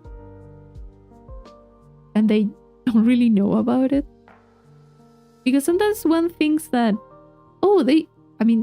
in the case that someone's has bad for the other, like you notice it, right? But the thing is that you're very used to your own smell, so some people actually don't know how bad it is. Maybe they do smell a little bit because you can get used to stuff, but not everything. I remember personally just deciding to learn it on my own in high school. Didn't know there was a technique you're meant to do. Oh, that's also about a lot of stuff. Yeah. So many topics that generally people don't know much about. Maybe because they are just not being taught enough, or people are just very hush-hush about it. But yeah, now with the Google, you have a lot of stuff. It's very embarrassing, yeah, to ask someone, even more if you're an adult, ask someone how to do stuff. Unfortunately, if you ask, people are going to clown you a lot. Like, oh, you don't know how to do that. But if you actually don't know and you're asking for help, that just can set you back a lot. Thankfully, if you have friends that you can trust and stuff like that, you kind of be like, hey, it's going to sound super stupid, but help me out. What do I do? But to be willing to look like a fool. Yeah, I mean, you also have, well, if you're not counting on the AI, you also have a lot of resources. There was a woman on Instagram, I think she also has a TikTok. It was a pretty interesting page because I came across it. And this woman, she was explaining step by step how to shower, how to do a full shower. Obviously clothed with clothes on. But she was explaining every single part of the process. And I was like, what am I looking at? But then it kind of clicked that exactly a lot of people find it very embarrassing to ask and they don't know where to go for it. And she had a lot of like tutorials about self-care, like personal hygiene. She had a lot of stuff. I never found her again because my Instagram decided to reload the page and I never got to her again. But honestly, that woman is doing God's work there. She's doing great. It's very nice that someone actually decided to do that. And to be real, I would just use the 3 and 1 soap. Yeah, I do shampoo, conditioner, and everything else. I mean, depends on what your hair and stuff require. I wouldn't do the 3-in-1, but have to be very careful about the products. People like in info remember seeing a story about how the couple went getting. Didn't see anything, but turns out they weren't doing it at the right. Oh god. Hi, silly Billy. Hi, hello. How are you? Happy New Year. And so that yeah. Oh god, there's so much, and also like so many errors. So many errors in everything.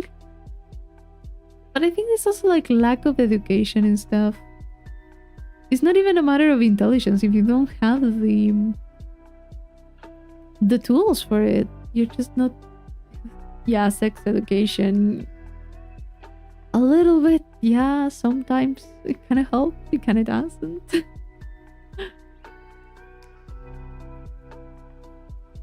Some people way too little. No, way too little.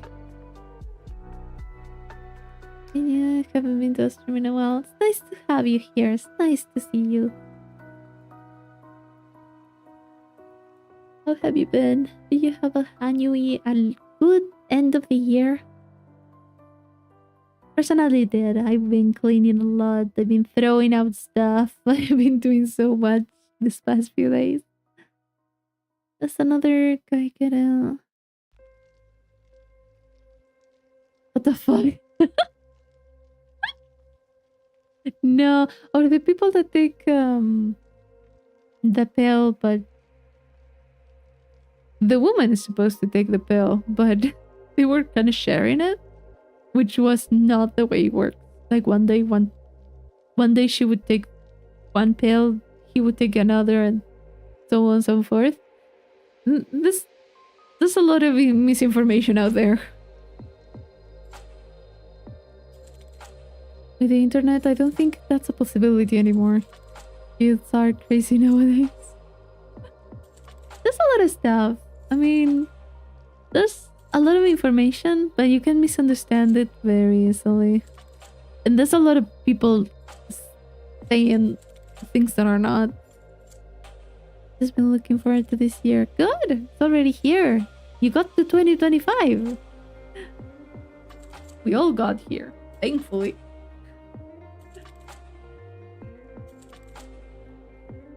It is pretty nice. Let's hope that this year takes us to a better time. Gives us really good things. Is it true? We all made it. Yeah, I mean, it's something to be proud of. It's another year. It feels like a milestone. It's also kind of a nice number, 2025. Not bad. It's nice to look at it. Yeah. Is there anything you're looking forward to? Let me think. Because I'm very bad with resolution and planning stuff. Looking for something. Looking forward to. Oh yeah. Yeah, there's an event that I want to go. But it's like middle of the year, so still a long time. It's like a music festival here, which is kind of nice. think it's mostly rock music, which I'm going to enjoy a lot. That's kind of something that I'm looking forward to and happens this year.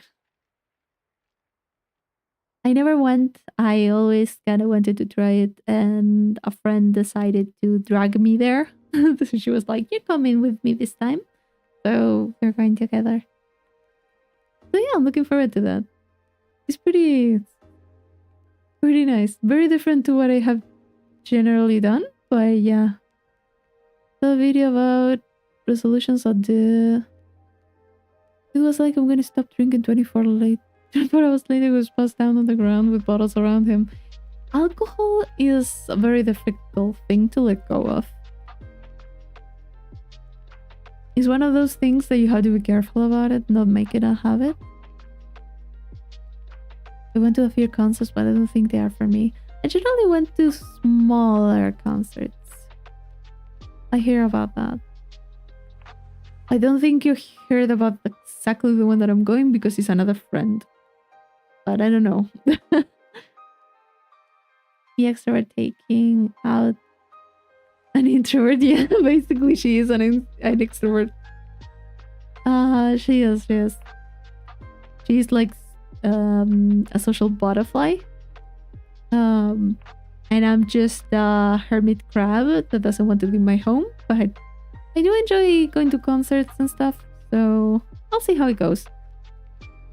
I love music festivals. I generally never went to a festival, so I don't know, but I'll make the best of it. I hope everything goes alright. And if not, at least I'm going to be with a friend and we're going to have fun anyways. There's so many ways that, I don't know, whenever I try something different, I try to think about it like, okay, it's going to be an experience and that's it. And if it's a good one, it's a good one. If it's a bad one, we will make it a good one. That's it. Of course, before going, I'm going to have to take a week at least of just not talking to anyone outside of obligations, but it's going to be rest because I will need it. I'm so drained by social interactions. I want to crawl back into my cave. Basically, yeah, I just want to just stop. Don't talk to anyone. Not only talking to anyone, but also it's kind of like resting your mind a little.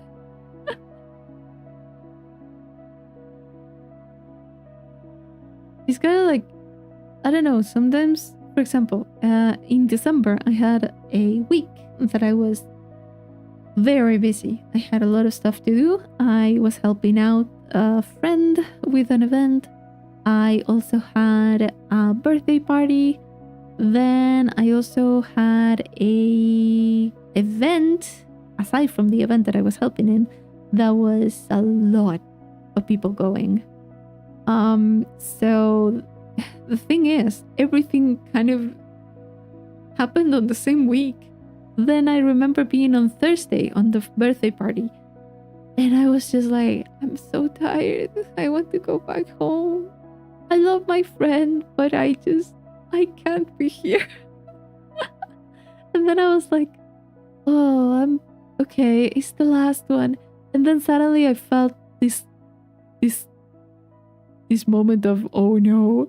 And I said, I have another birthday party on a Friday. Is it tomorrow? And I panicked because I was just so done with everything. I've been going out the whole week and I was just done. I just didn't want anything. I was done. I was like, no, when was it? And it was the next week. And I was like, oh, okay. I was so done. I just couldn't care less. I just couldn't care less about anything. I was just tired. Mentally drained. I've been trying to doing uncomfortable, embarrassing things so I slowly don't give a shit anymore. There's no point in forcing it, so take it easy. But at the same, I generally don't do like very embarrassing things, I try not to. I get very easily embarrassed, but at some point it's just like, I mean, who's going to remember that? No one. Absolutely love your voice. Thank you. I wonder why internet interactions are much less draining. I think it's also about the barrier. I think the screen kind of acts like a barrier. I feel like I feel it's like that, you know? It's kind of like, I don't know, talking through while not looking at someone is a bit less information that I'm receiving. Maybe that has something. Yeah, I'm actually an AI right now. Oh no, you had us all fooled. I don't fear it anymore. I'll be much more free to do what I want to do. Yeah, I mean, yeah, but there's no need to force yourself too much. Beep boop. Suddenly you're making R2D2 noises. So cute. But yeah, I feel it's I did remember like sometimes it's like a bit more draining, the streams and stuff. But it's never gotten to a point where I was like, oh, I'm tired of it. Because I don't know, it's kind of like a social thing, but it's also not the same as social, like going out and talking to a neighbor. Does it feel weird to be talking to a screen? You get used to it. It was definitely an adjustment. Thankfully I started with doing videos, so it kind of helped to do so not live, which kind of helped into just improvising and talking about whatever. And then streaming was something I had to get used to a lot. A bit odd because I can't deal with lots of people, but I love talking to people one-on-one. Yeah, I completely get that. If I'm surrounded by, I don't know, let's say more than 4 people, I'm done. I'm just not talking. You guys talk to each other. You're enough. But if I'm with like 2 people, 1 people, and I know them a little bit, I can talk for a while. I don't have that much of an issue.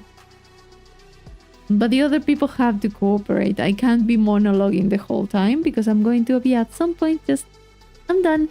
Goodbye. I trick my brain into fulfilling my social interaction. Basically, yeah. There's ways to trick your brain into a lot of stuff, but I mean, it's still an interaction, I feel. In a way. I wouldn't be sure. I would need to hear a psychologist talking about it, what the differences are.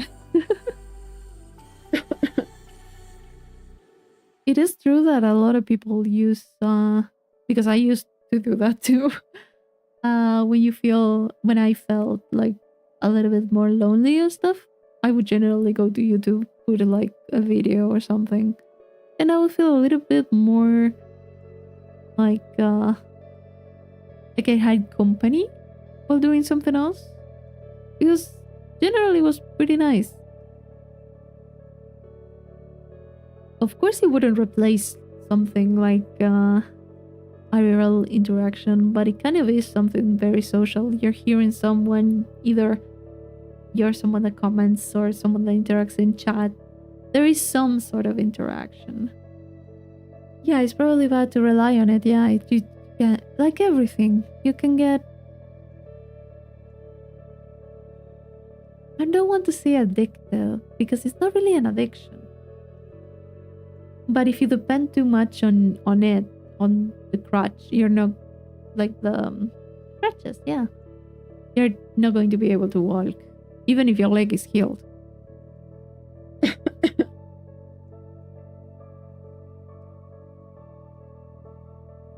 I remember like I was a lot in YouTube and stuff, but then at some point I was like, yeah, I'm fine.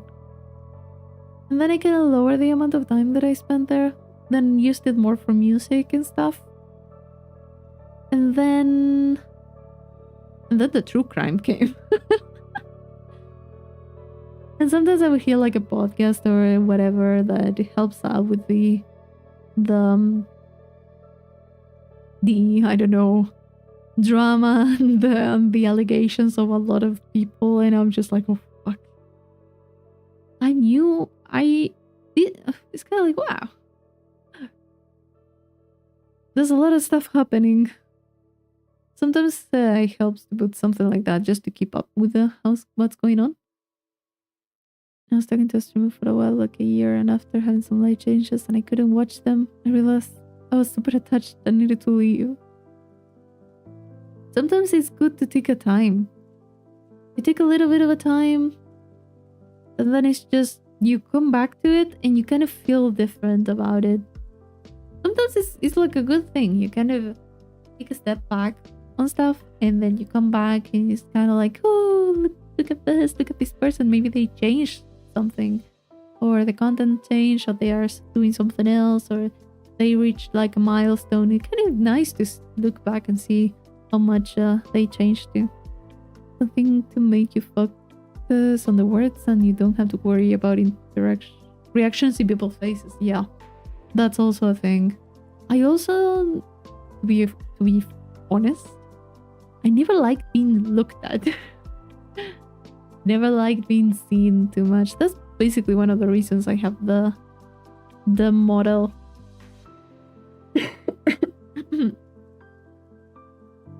It's kind of like, I don't like the pressure of people looking at me. Before it was even worse because I couldn't even pick up the phone. So this would have been out of the question. But yeah, I've been getting better in a lot of stuff. Trial and error, see what works, what doesn't. Minecraft YouTuber not talking to minors, challenge impossible. Dude, the amount of people that have done that, I just can't. Here's the thing. I think I've said it before. You can talk normally to people. That's fine. That's totally okay. You can talk inappropriately to people. Even less minors. What the fuck? That is something I will never understand, and I don't want to understand. I can't wrap my head around it. I don't think I'm coming back. I feel really bad leaving without saying anything, but I feel like it would be weird to bring up. I don't care to stare at people, but I don't want to make them feel uncomfortable. I have robotic mentality if I don't give up. That's okay. I think it's not really like people staring or something. I just don't want to be perceived. I'm too much of an introvert. Too anxious about it. Yeah, I think it just kind of comes back to a lot of stuff that happened. You know, people would generally, how do you call it? In school, people would just laugh about things that you would do. Every single time you did something, you would just feel watched the whole fucking time. Yeah, it has something to do. I'm getting better though. There's some moments like you're in the street, you hear someone laughing, and it's just, your head is just like, oh, they're laughing about you. You know that, right? It's like, no, they're not. Just stop, brain. Stop.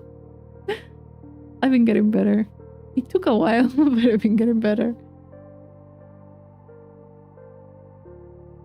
I love to be in a spectator mode. Yeah, observing people, totally fine. People observing me, no thank you. If I don't know the people around me, I keep the topics more limited than general. Don't get into certain things unless I know the people around. Yeah, that's basically like a very important rule. Just act normal until you know what they are, because some people get really defensive, some people get really aggressive or hostile, and you just don't bring some things up keep the peace for your safety. And also to avoid very embarrassing moments where you kind of talk about something and then you have to explain. And you're just like, oh no, I don't want to be here. Like, wait, what the fuck? My assistance is being perceived? Yes. Basically, yeah.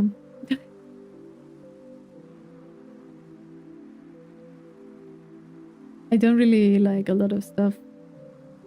But yeah. You can't really avoid it. So. You kind of have to live with it. I also have like, I don't know why. It kind of shows in different really weird stuff. How do you call it? For example, you know when you're listening to music, right? You start listening to music, you put them on the speakers, right? Now with like headphones. And I always have like my music super like in a volume that I can hear it well and I enjoy it. But I feel like it's super loud, that everyone's going to hear it. So I'm just like, I don't want to bother anyone. I don't want to bother the neighbors. I don't want to bother my family. I don't want to bother anyone. So then I'm just like doing that.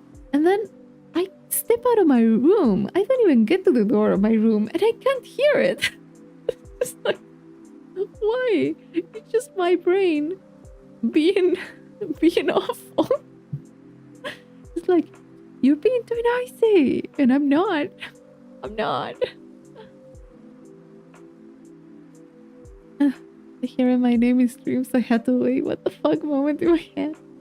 I started watching streams. Yeah, if you have a common name, this content is on mute. Always to. Yeah, no. Yeah, anime. I never watch it with speakers. To be fair, I also don't play Love and Deep Space with the speakers on. Always with the earphones. Last few memories were a lot. Yeah, even for earbuds, it was super quiet. That was too much. I do change the music I listen to if it's through a speaker or TV compared to earphones. There's music that is more enjoyable in earphones, I have to say. And other music that is more for speakers, I think. It can be quite saucy. The last memories, man. Last memories that they released. Fucking hell, they took me by surprise. I was I was fangirling for a whole day. Like, what the fuck? What have you done? That was too much. Yeah. They don't even give a shit. They don't care. You're like, yeah, sure. Happy New Year, everyone. It's so good. But the rest of the game is pretty nice, pretty tame, pretty wholesome. It's just that sometimes in the events, they do a lot of interesting things. I don't know.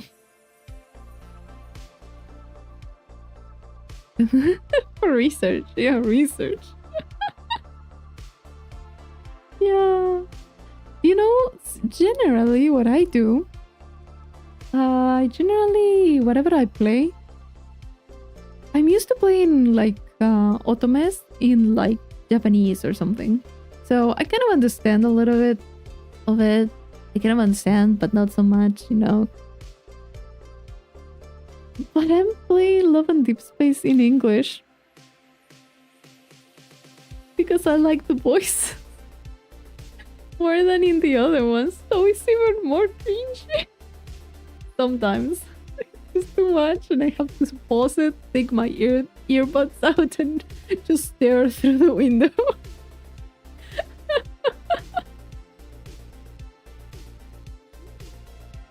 Bro, isn't one of them the voice actor of Dio? I'm not sure. Wait, they're talking about in the Japanese version? Let me check.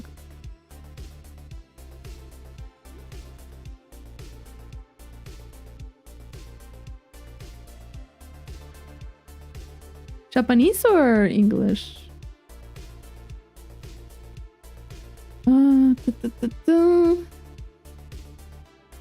Oh, wait. This one has all of them? Japanese. Okay. Let me see if I can find it.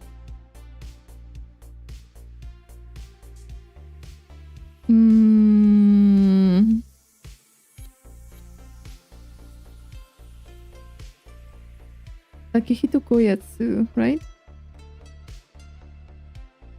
No. You?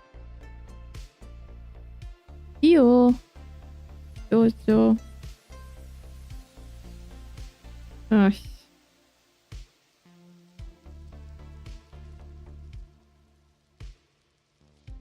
Yeah, Takehito Koyasu.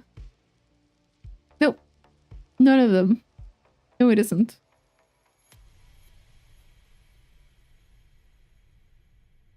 Yeah, Dio Brando, right? Voiced by Takehito Koyasu, and there's no one with that name, I think. I was about to be like, oh, maybe they changed the order of the name, but then I was like, no, it isn't.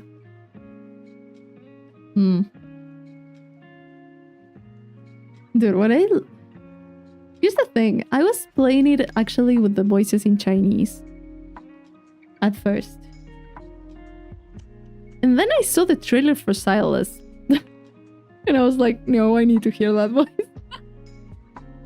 And then I just kind of warmed up to the other voices and I was like, okay, I like this.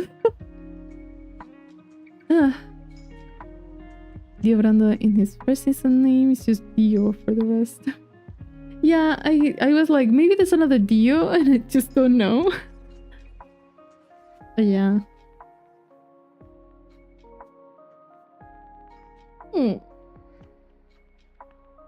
But yeah, I shouldn't have downloaded that game. Oh, because I kept getting shorts and clips of it, of streamers, and I was like, oh, maybe I'll just check it out. Why? Why? I'll take dub over sub if possible, but if I start sub, I'll stick with the sub. Feels weird changing. What do you mean the vampire simp? What? Oh, you're talking about Silas. Wait, that is... He's not a vampire though. I think I get your point.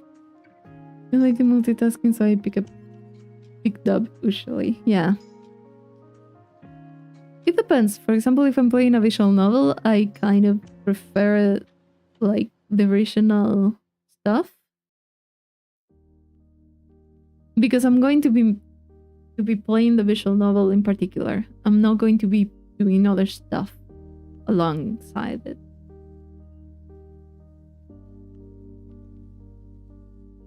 But yeah, in the case of Love and Deep Space, I was just like, sure. And also there's a section with ASMR, so I'm not going to... Come on, it needs to be in English. They're pretty interesting too. The white haired dude looks like Dio though. Really? It was actually me, Dio. Oh god. I like Silas. Silas is pretty good.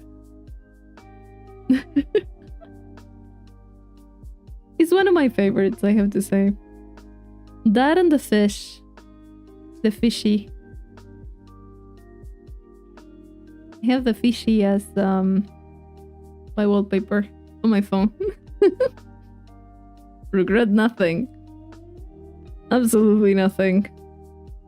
The good thing that I love about this, I can download the screenshots from the memories, and those are so good for wallpapers. They look so good.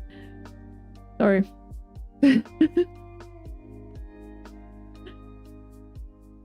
I love the visuals in that game. It's super good. But yeah, this update, they treated us really well. They gave us like 30 to 40... No, they gave us 40 wishes, actually. I think 10 of them was on the permanent banner and like 30 wishes on the promotional. Ow! Hit my hand. Ow!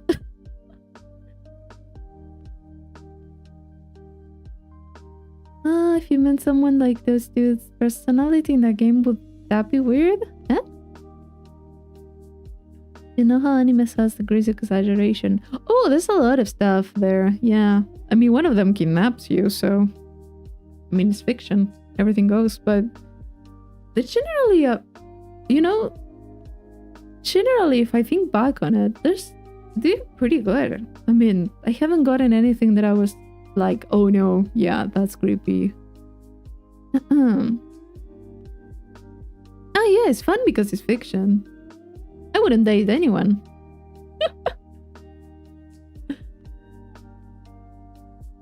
I mean, fiction, you have a lot of freedom. It's fun because it's not real.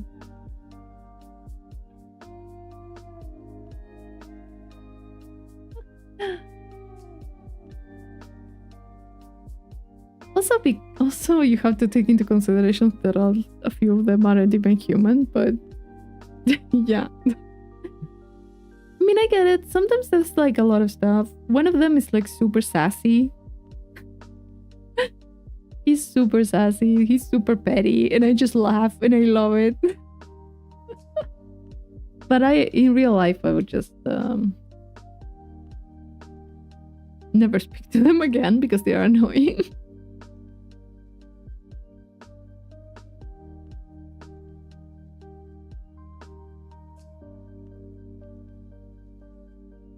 But to be honest, I can get why a lot of people maybe wouldn't like all of them, at least. There's some people that like all of them, other people that have preferences, or people that are just like, oh, I hate every single one. And it's just like, okay, that's for you then. It's same with a few like stories and stuff. It's like, if you don't like it, then it's not for you. Someone may like it. Who knows? I feel like fiction gives you that freedom. Just there's a little bit of everything for everyone's tastes. Although it's a little bit difficult to get absolutely everything with like 4 characters. But it's already very complicated to actually manage that, so please don't add anyone else. I'm done. More knowledge about the game than every man combined because of a friend showing it to me. Yes. It ends up being like that, yeah. I mean, depends. There's been a lot of men playing it too. Some men playing it too. I don't know. In numbers, I think it's going to be exponentially less. Because it's a difference between spectating and entering. Yes. Yeah. It's like, look, I've said it a few times on the channel. You know, I play a lot of otomes and stuff. And now I'm playing this one. But it's just like, it's the character that's kind of going through all of this story, and he's going through all of these things. It's not me at the end of the day. It's just it's not even like a projection of myself. It's not. It's a character. I enjoy the story. I enjoy the like a lot of stuff. The visuals are great. It's a pretty beautiful game in a lot of ways. And if you want to get into the lore, it's pretty interesting too. I haven't done a deep dive yet, but I'll have to do it when they release the next piece of story and stuff. But yeah, I mean, how would I say it? I feel like in real life, it wouldn't make much sense for me. Like,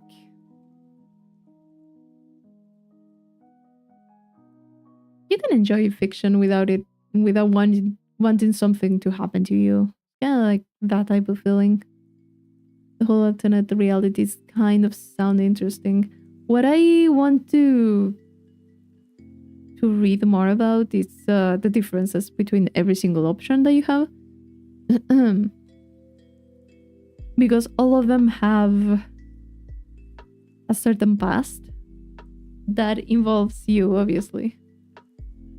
And also the whole alternate realities and stuff, also pretty interesting. I need to take like a day to read on everything that I missed or anything that I have unlocked and just never got the mental capacity to do. It's a pretty interesting thing. I really need to do something like that. The two like.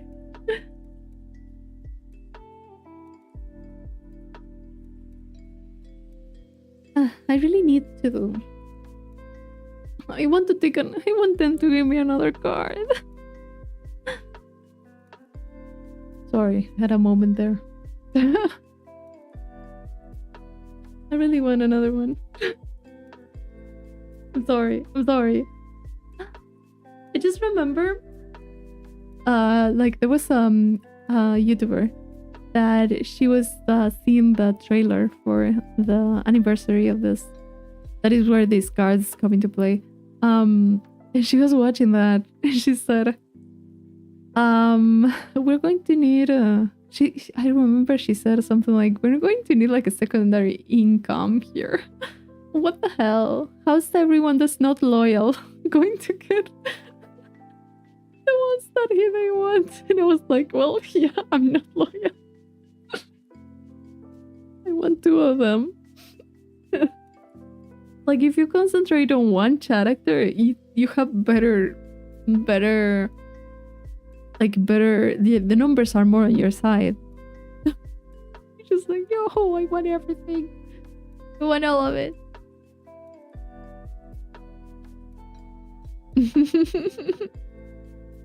God damn it. I love...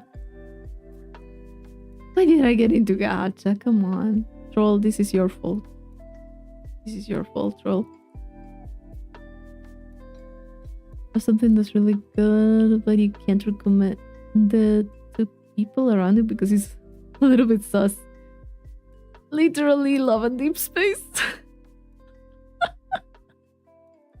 Also an EBL that I have read. My God. Even if I know like someone... I've had people telling me like, oh, you read BL? Yes. Can you recommend me one? I'm like, no.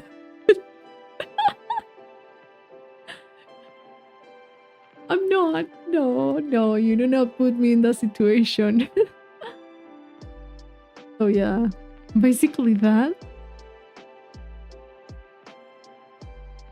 Having flashbacks. I do remember when you said yes. I did, but I did had to ask a lot of questions. And I was like, what are you looking for? I was basically selling drugs. It felt like that. God damn it. I was like, what are you looking for? Like, what's going on?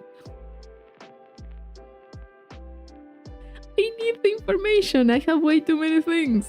I can't send them something that they're not into. Or that it's too bad. I assumed it was the same person that introduced you to Love and Deep Space. I just assumed that. And I was right. Don't go out of my way to find it, but if I stumble upon it, I may give it a read. Yeah. I had a lot of toxic this.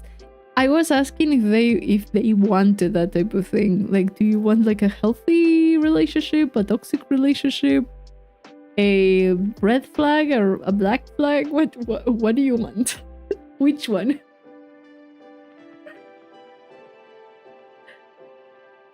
So yeah, there's a lot of stuff. There's a lot of variations. There's a lot of tags. There's a lot of triggers. There's a lot of warnings. Needed to be aware of them before recommending anything because it's yeah, it's a bit difficult because if someone tells you, oh, how can you recommend me a shoujo manga? It's better. It's easier. With yes, a few exceptions. Yeah.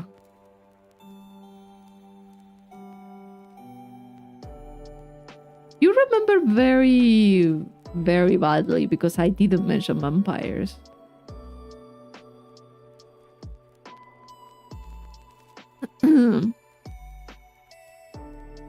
Wanted to be nice and try it out, and I'm like, I'm the exact opposite audience. I need to go to my safe space of Warhammer Space Marines too. Yeah, you did well. It's not for everyone. It's not for everyone, no.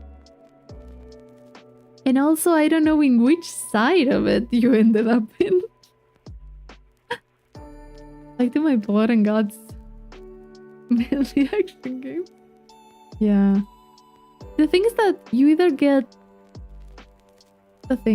get wholesome, cute story, or you get trauma. There's no in between. Just like everything, depends. That's the thing. You never know what to recommend because people have their different, like, how do you call it? They have a limit to what they can endure. Do you watch Alien Stage? No, I don't. I haven't. I've seen like a lot of videos of people reacting it. Like seen like YouTube is recommending it a lot. I don't even know what it is about. And I've just been getting so many recommendations for people reacting to it. And also I've seen a lot of merch about it. I even recognize it now. What the hell? I was betting that you will be watching it based off PL and Love and Deep Space. Well, now I had to watch it. Let's go. No, I've been wanting to watch it because I was curious. I was getting recommended it so much. But taking into account that it took me like a few months to get into Love and Deep Space. It's still in character that I haven't watched it.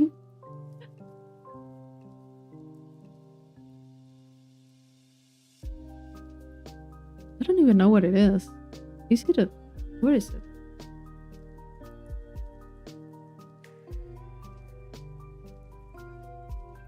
What is it?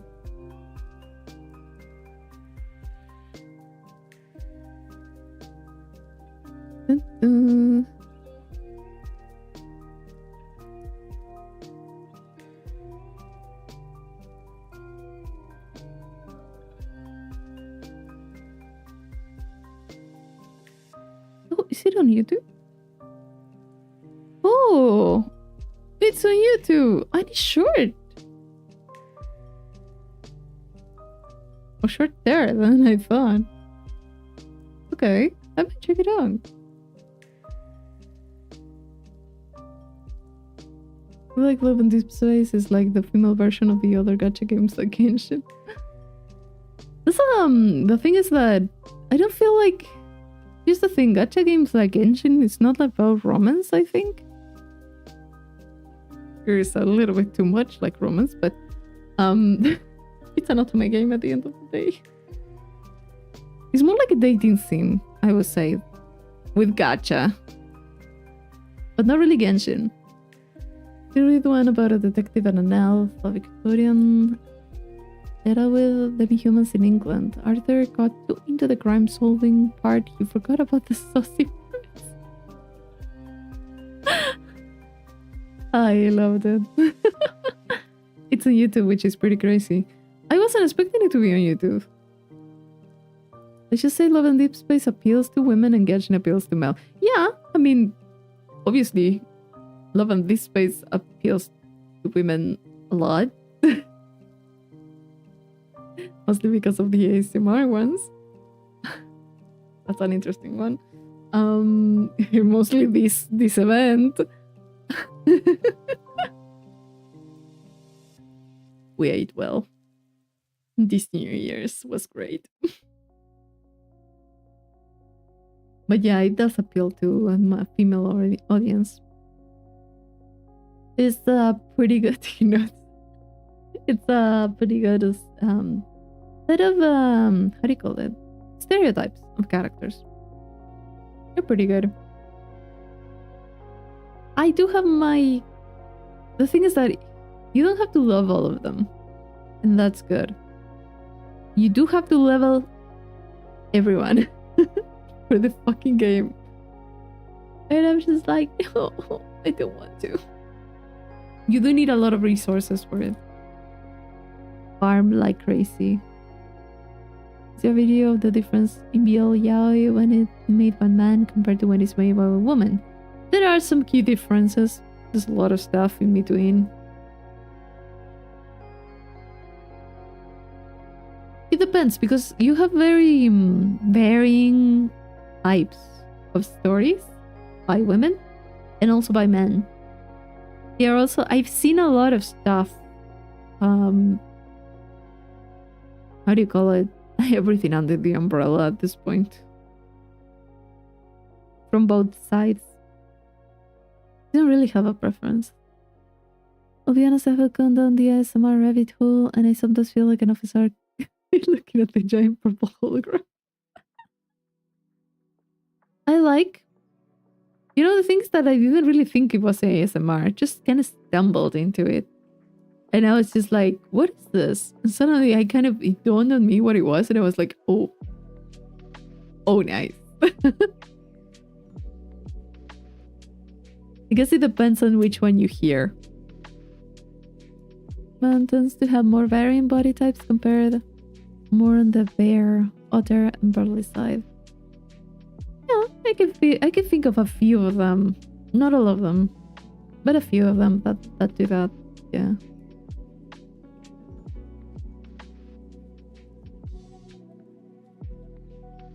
There's a lot of stuff. I've liked both of them. No matter, like, I think, like, very recently people have been talking about, oh, this was made by a male author or a woman or stuff like that, and it's been more, like, known. Before you kind of didn't know who wrote it. But I like a lot of stuff from each side. I'm not really sure. I never really sit down and compared all of them. But yeah, kind of like when you get a shonen that is written by a woman and one written by a man. There are some patterns. It happens in every single genre. But yeah. It wouldn't surprise me. I mean, they should know more. If we go by who they are, they should know more. They should know a little bit more, at least. I hope.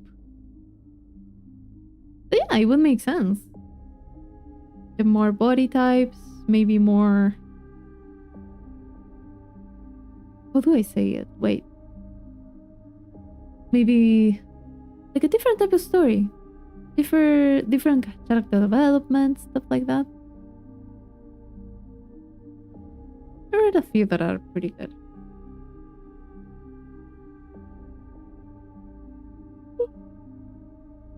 I got to ask, is Patches in a cage behind you? Yeah. He is in jail. Where he should be. Where he should stay.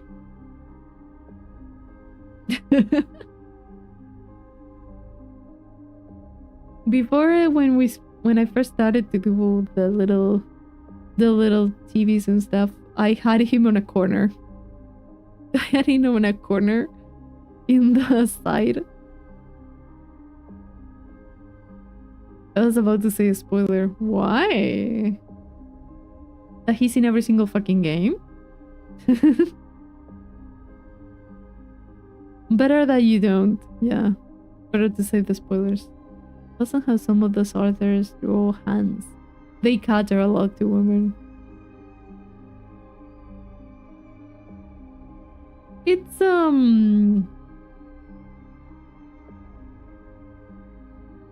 it's a style. I don't know.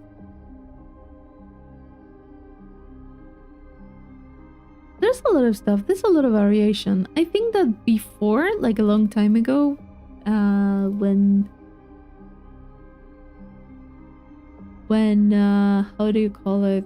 When BLs first started to kind of become more known, like 2010, 2000, around that time.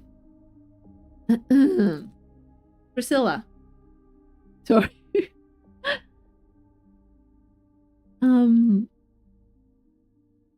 I think that's when the most of these stereotypes came from.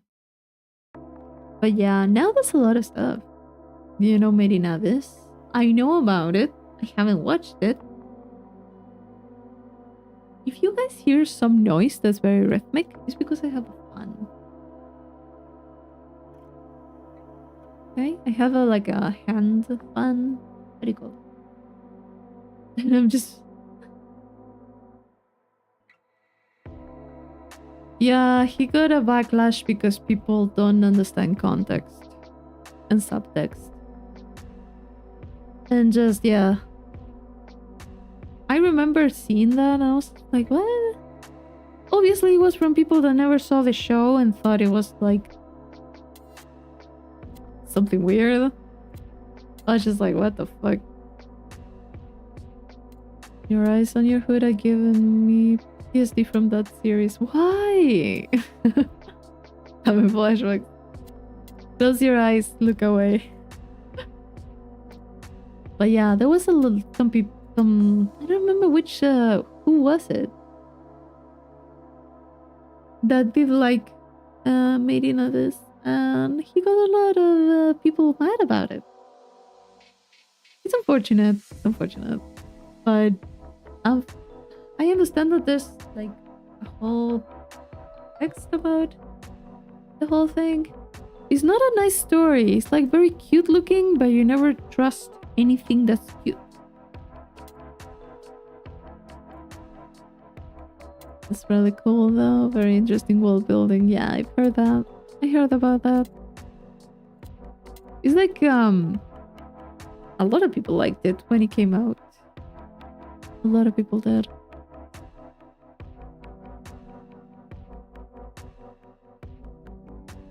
Ah.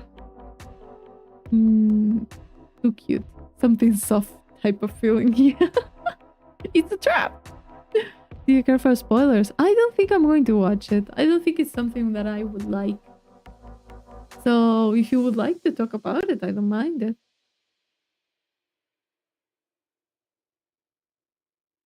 I generally don't.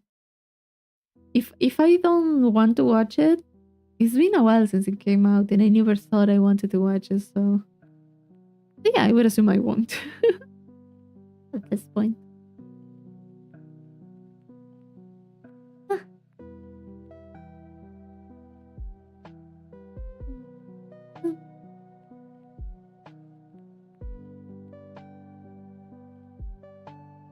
That I guess turned into a bloodfish looking motherfucker.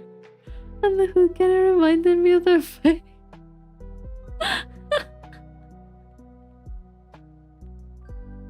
God. It's really sad at some point. Seems like it. Seems fucked. Story.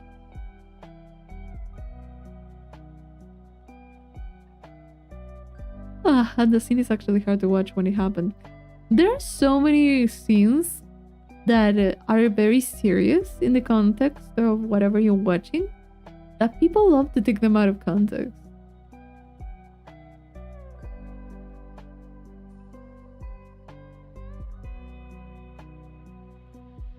And like people that never saw anything, maybe go through that again. I'm sorry, peace. I don't know what you're talking about, but I'm sorry.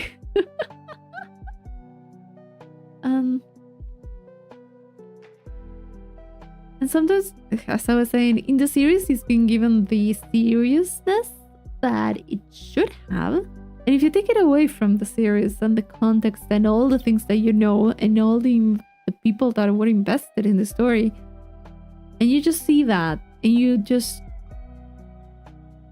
draw conclusions out of it that are not nice, is the series the problem or are you the problem at that point?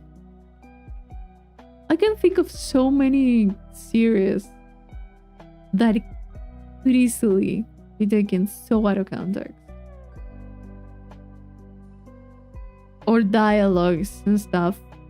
And it would sound out of context, it would sound like, what the fuck? But in context, it would make so much sense. People like to complain. Yeah, they do like to complain. They also like to judge a lot. Even more if it's like an idol or something. Honestly, let them watch whatever. As long as it's something legal, obviously. But yeah, I don't know. I just feel like such a waste of time to do that. Like, let them live. Let them, I don't know. Let them watch whatever. Read whatever book they want to read also, because they have also been complaining about books that idols have been, like, I don't know, they took a picture and they have a book on their hand and they're like, why are you reading that? What the fuck? Men, women, stuff. They are people at the end of the day. Just let them rest. I could never. They had to put up with so much shit. They read a manga where MC found himself in a world where he was a side character and he joins the hero character. Only to notice later on that it was a sausage fest because the hero went around killing all the heroines that could get in his way. He was planning on having the main character to himself. He stepped into a nightmare.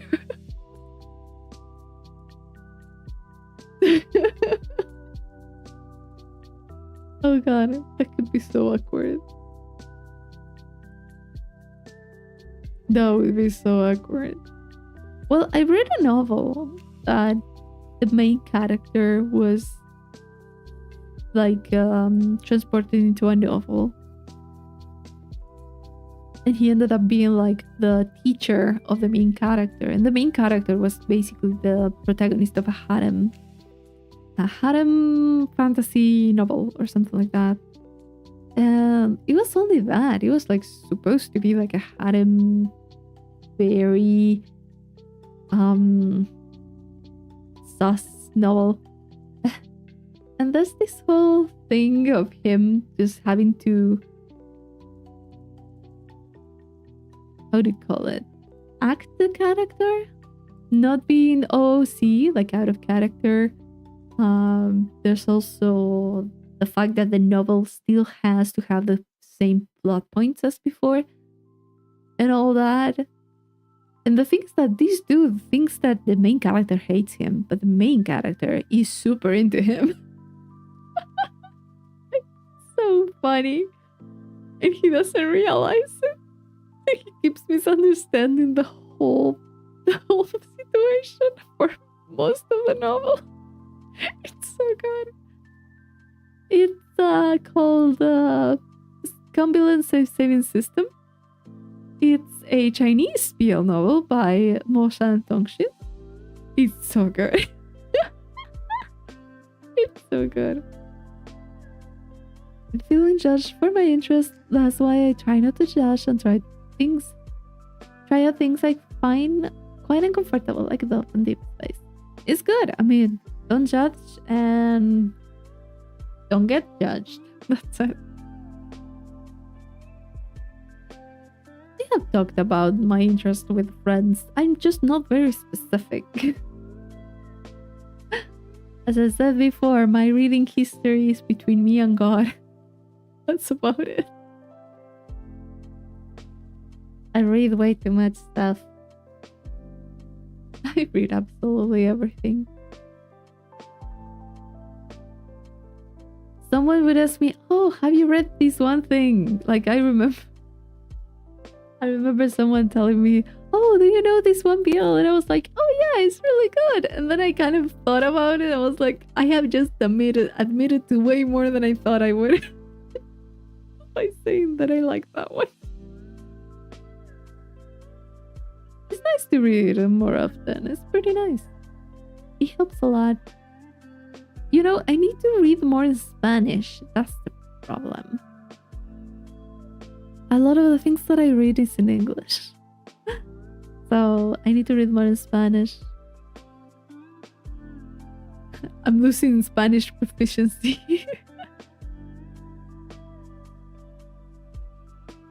Horror novels. Ooh. That's a pretty interesting thing.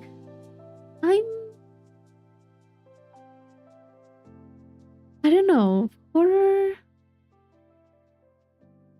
I mean, if it's very well written, then yeah. Sometimes I feel like for me, horror novels or horror stories kind of fall flat. I'm not sure. Maybe it's because I'm just not compatible with it. Or at least the ones that I read about. I'll need to find something. For now, I need to finish whatever I have.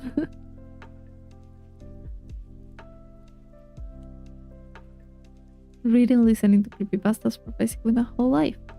I had a moment that I started reading them. I found a few that I really liked, and then I just stopped. Yeah, I need to be immersed in it. I can take it seriously if I'm not. Same with movies. I have to be very immersed in them. Video games are a little bit easier to get immersed in, I feel. At least for me. Like, I do feel stressed. I don't have the luxury of getting distracted.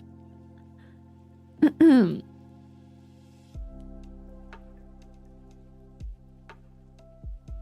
feel like horror is like a very particular thing. You have a few that are good, but the vast majority of creepypastas are bad in a funny way. Yeah. In our situation, the MC didn't know if their foe was goddess or the old man was the original form. He wasn't taking chances. No. He was just like, nope.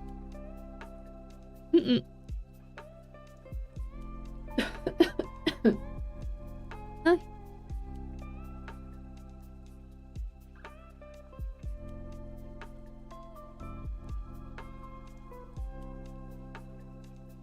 Oh, it's like 1:38. Okay, 1:30. I wasn't expecting to stream this long. I thought I was planning on streaming like an hour or something, but every single time it happens the same thing.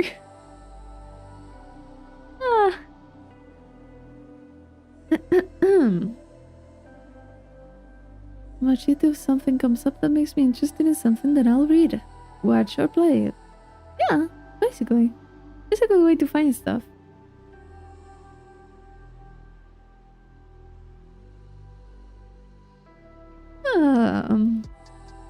PewDiePie doing a book club, and I wanted to try it out. Really? I don't even know what she's doing. Last thing I knew he was doing like improving drawings and stuff. He was doing pretty well. I don't really follow him that much. He did take a long break.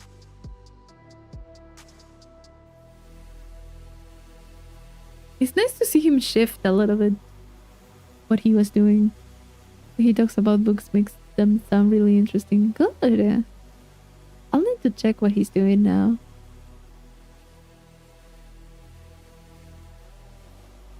I think short story horror can be good, not stretching the story too much.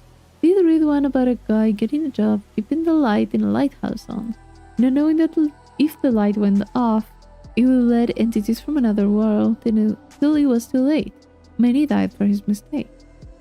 Oh. Yeah, there's a lot of things that work better in a short format. There's like a setting, there's a very stressful development, and then there's like an end. It's pretty simple. Not too many things in between. It's very difficult to keep... Here's the thing. With novels, you may be immersed when you first start reading, and then you have to kind of drop it, because how are you going to read a novel in the same day? Unless you have a lot of time, a lot of energy, and you read fast, depending on how long the book is. And if you want to sacrifice some sleep for it. But it's kind of like, how do you call? You get immersed the first few chapters that you're reading, then you have to stop, and then you have to get immersed again. So there's no continuity. So you have to kind of, I don't know, take that into consideration, I guess, when you're reading, like when you're writing actually a horror story. Maybe it doesn't have to be horror all the time. Maybe it has to have moments of true horror and dread, and then continue with the story in a more lighthearted manner until you start building up to the new tense moment or something. I'm not sure. Like, I heard that one. Was it called Never Let the Light Go Out at Night? Maybe, yeah. I don't know. I just,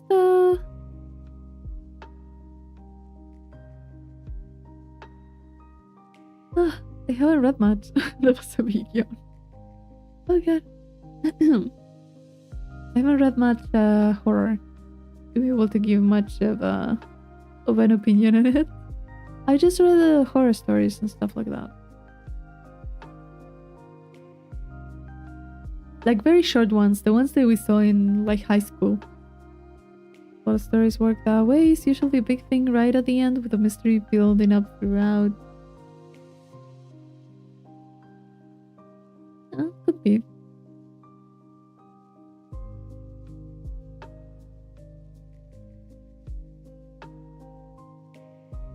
Wow, I just unlocked a few memories from high school. Fucking hell. Was it high school?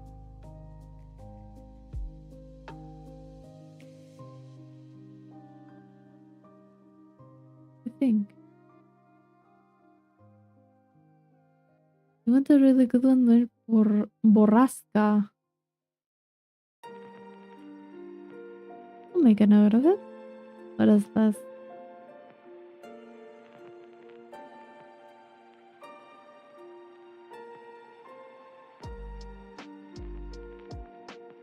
What is it?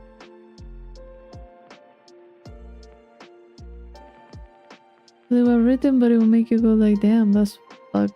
What? What are we talking about? Is it a book or is it like a what?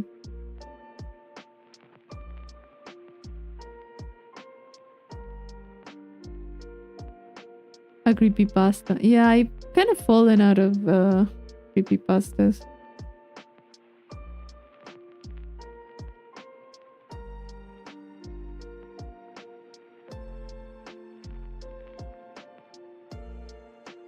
Is a story or no sleep? Ah.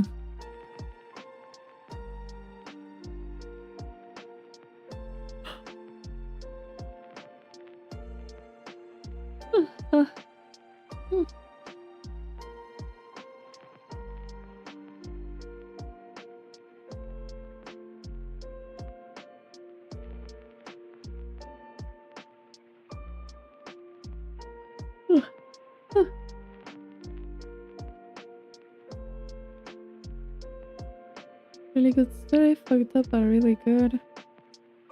Okay, I'll make a note.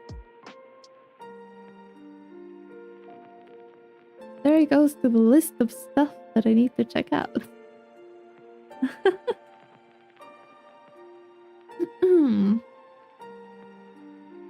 No sleep can be restricted with the rules that sobriety has.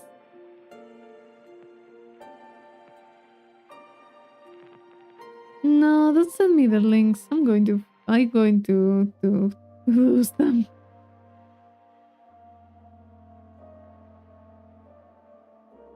I don't know. No Sleep subreddit has like I never found anything that it was interesting enough. I don't really look much for Reddit, but I remember that one being kind of like, eh. You have to really look a lot. Yeah, I'm kind of shutting down at this point. Oh god. It could be good to listen to in the background. That's what I like to do, to be honest. Nice.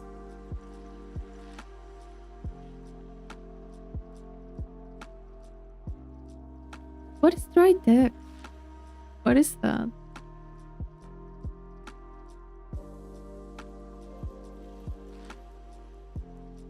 Dry... Huh?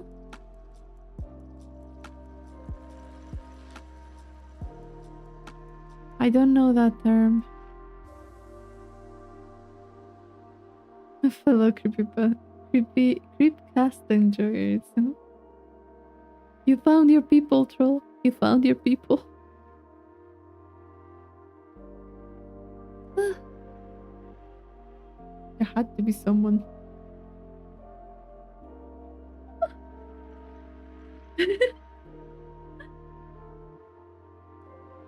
Oh god.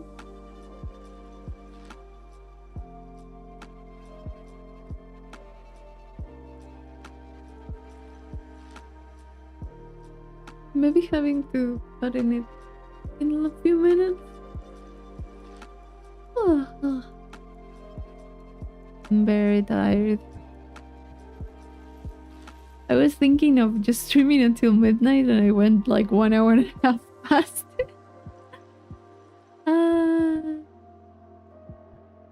Every single time. It's like a podcast of 3 hours where hour and a half is making fun of what? Meeting.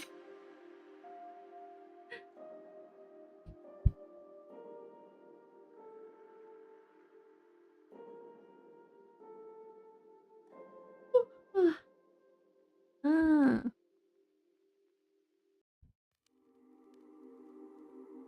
Okay.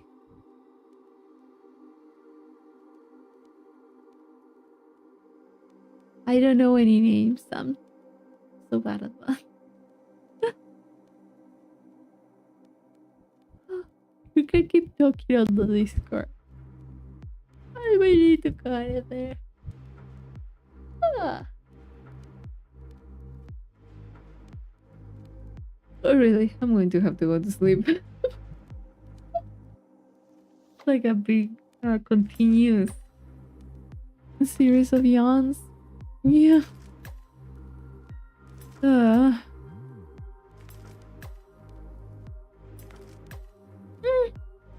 Yeah. It's like 1:35 a.m. So I'm just going to crawl in my bed and sleep. I'm so tired. Thank you for passing by. I'll see if I can stream tomorrow. Maybe, I don't know, maybe we can try something. I don't know if we're going to do Dark Souls or The Witcher 3 or something. I'll see what I can do. Good night, everyone. Rest well.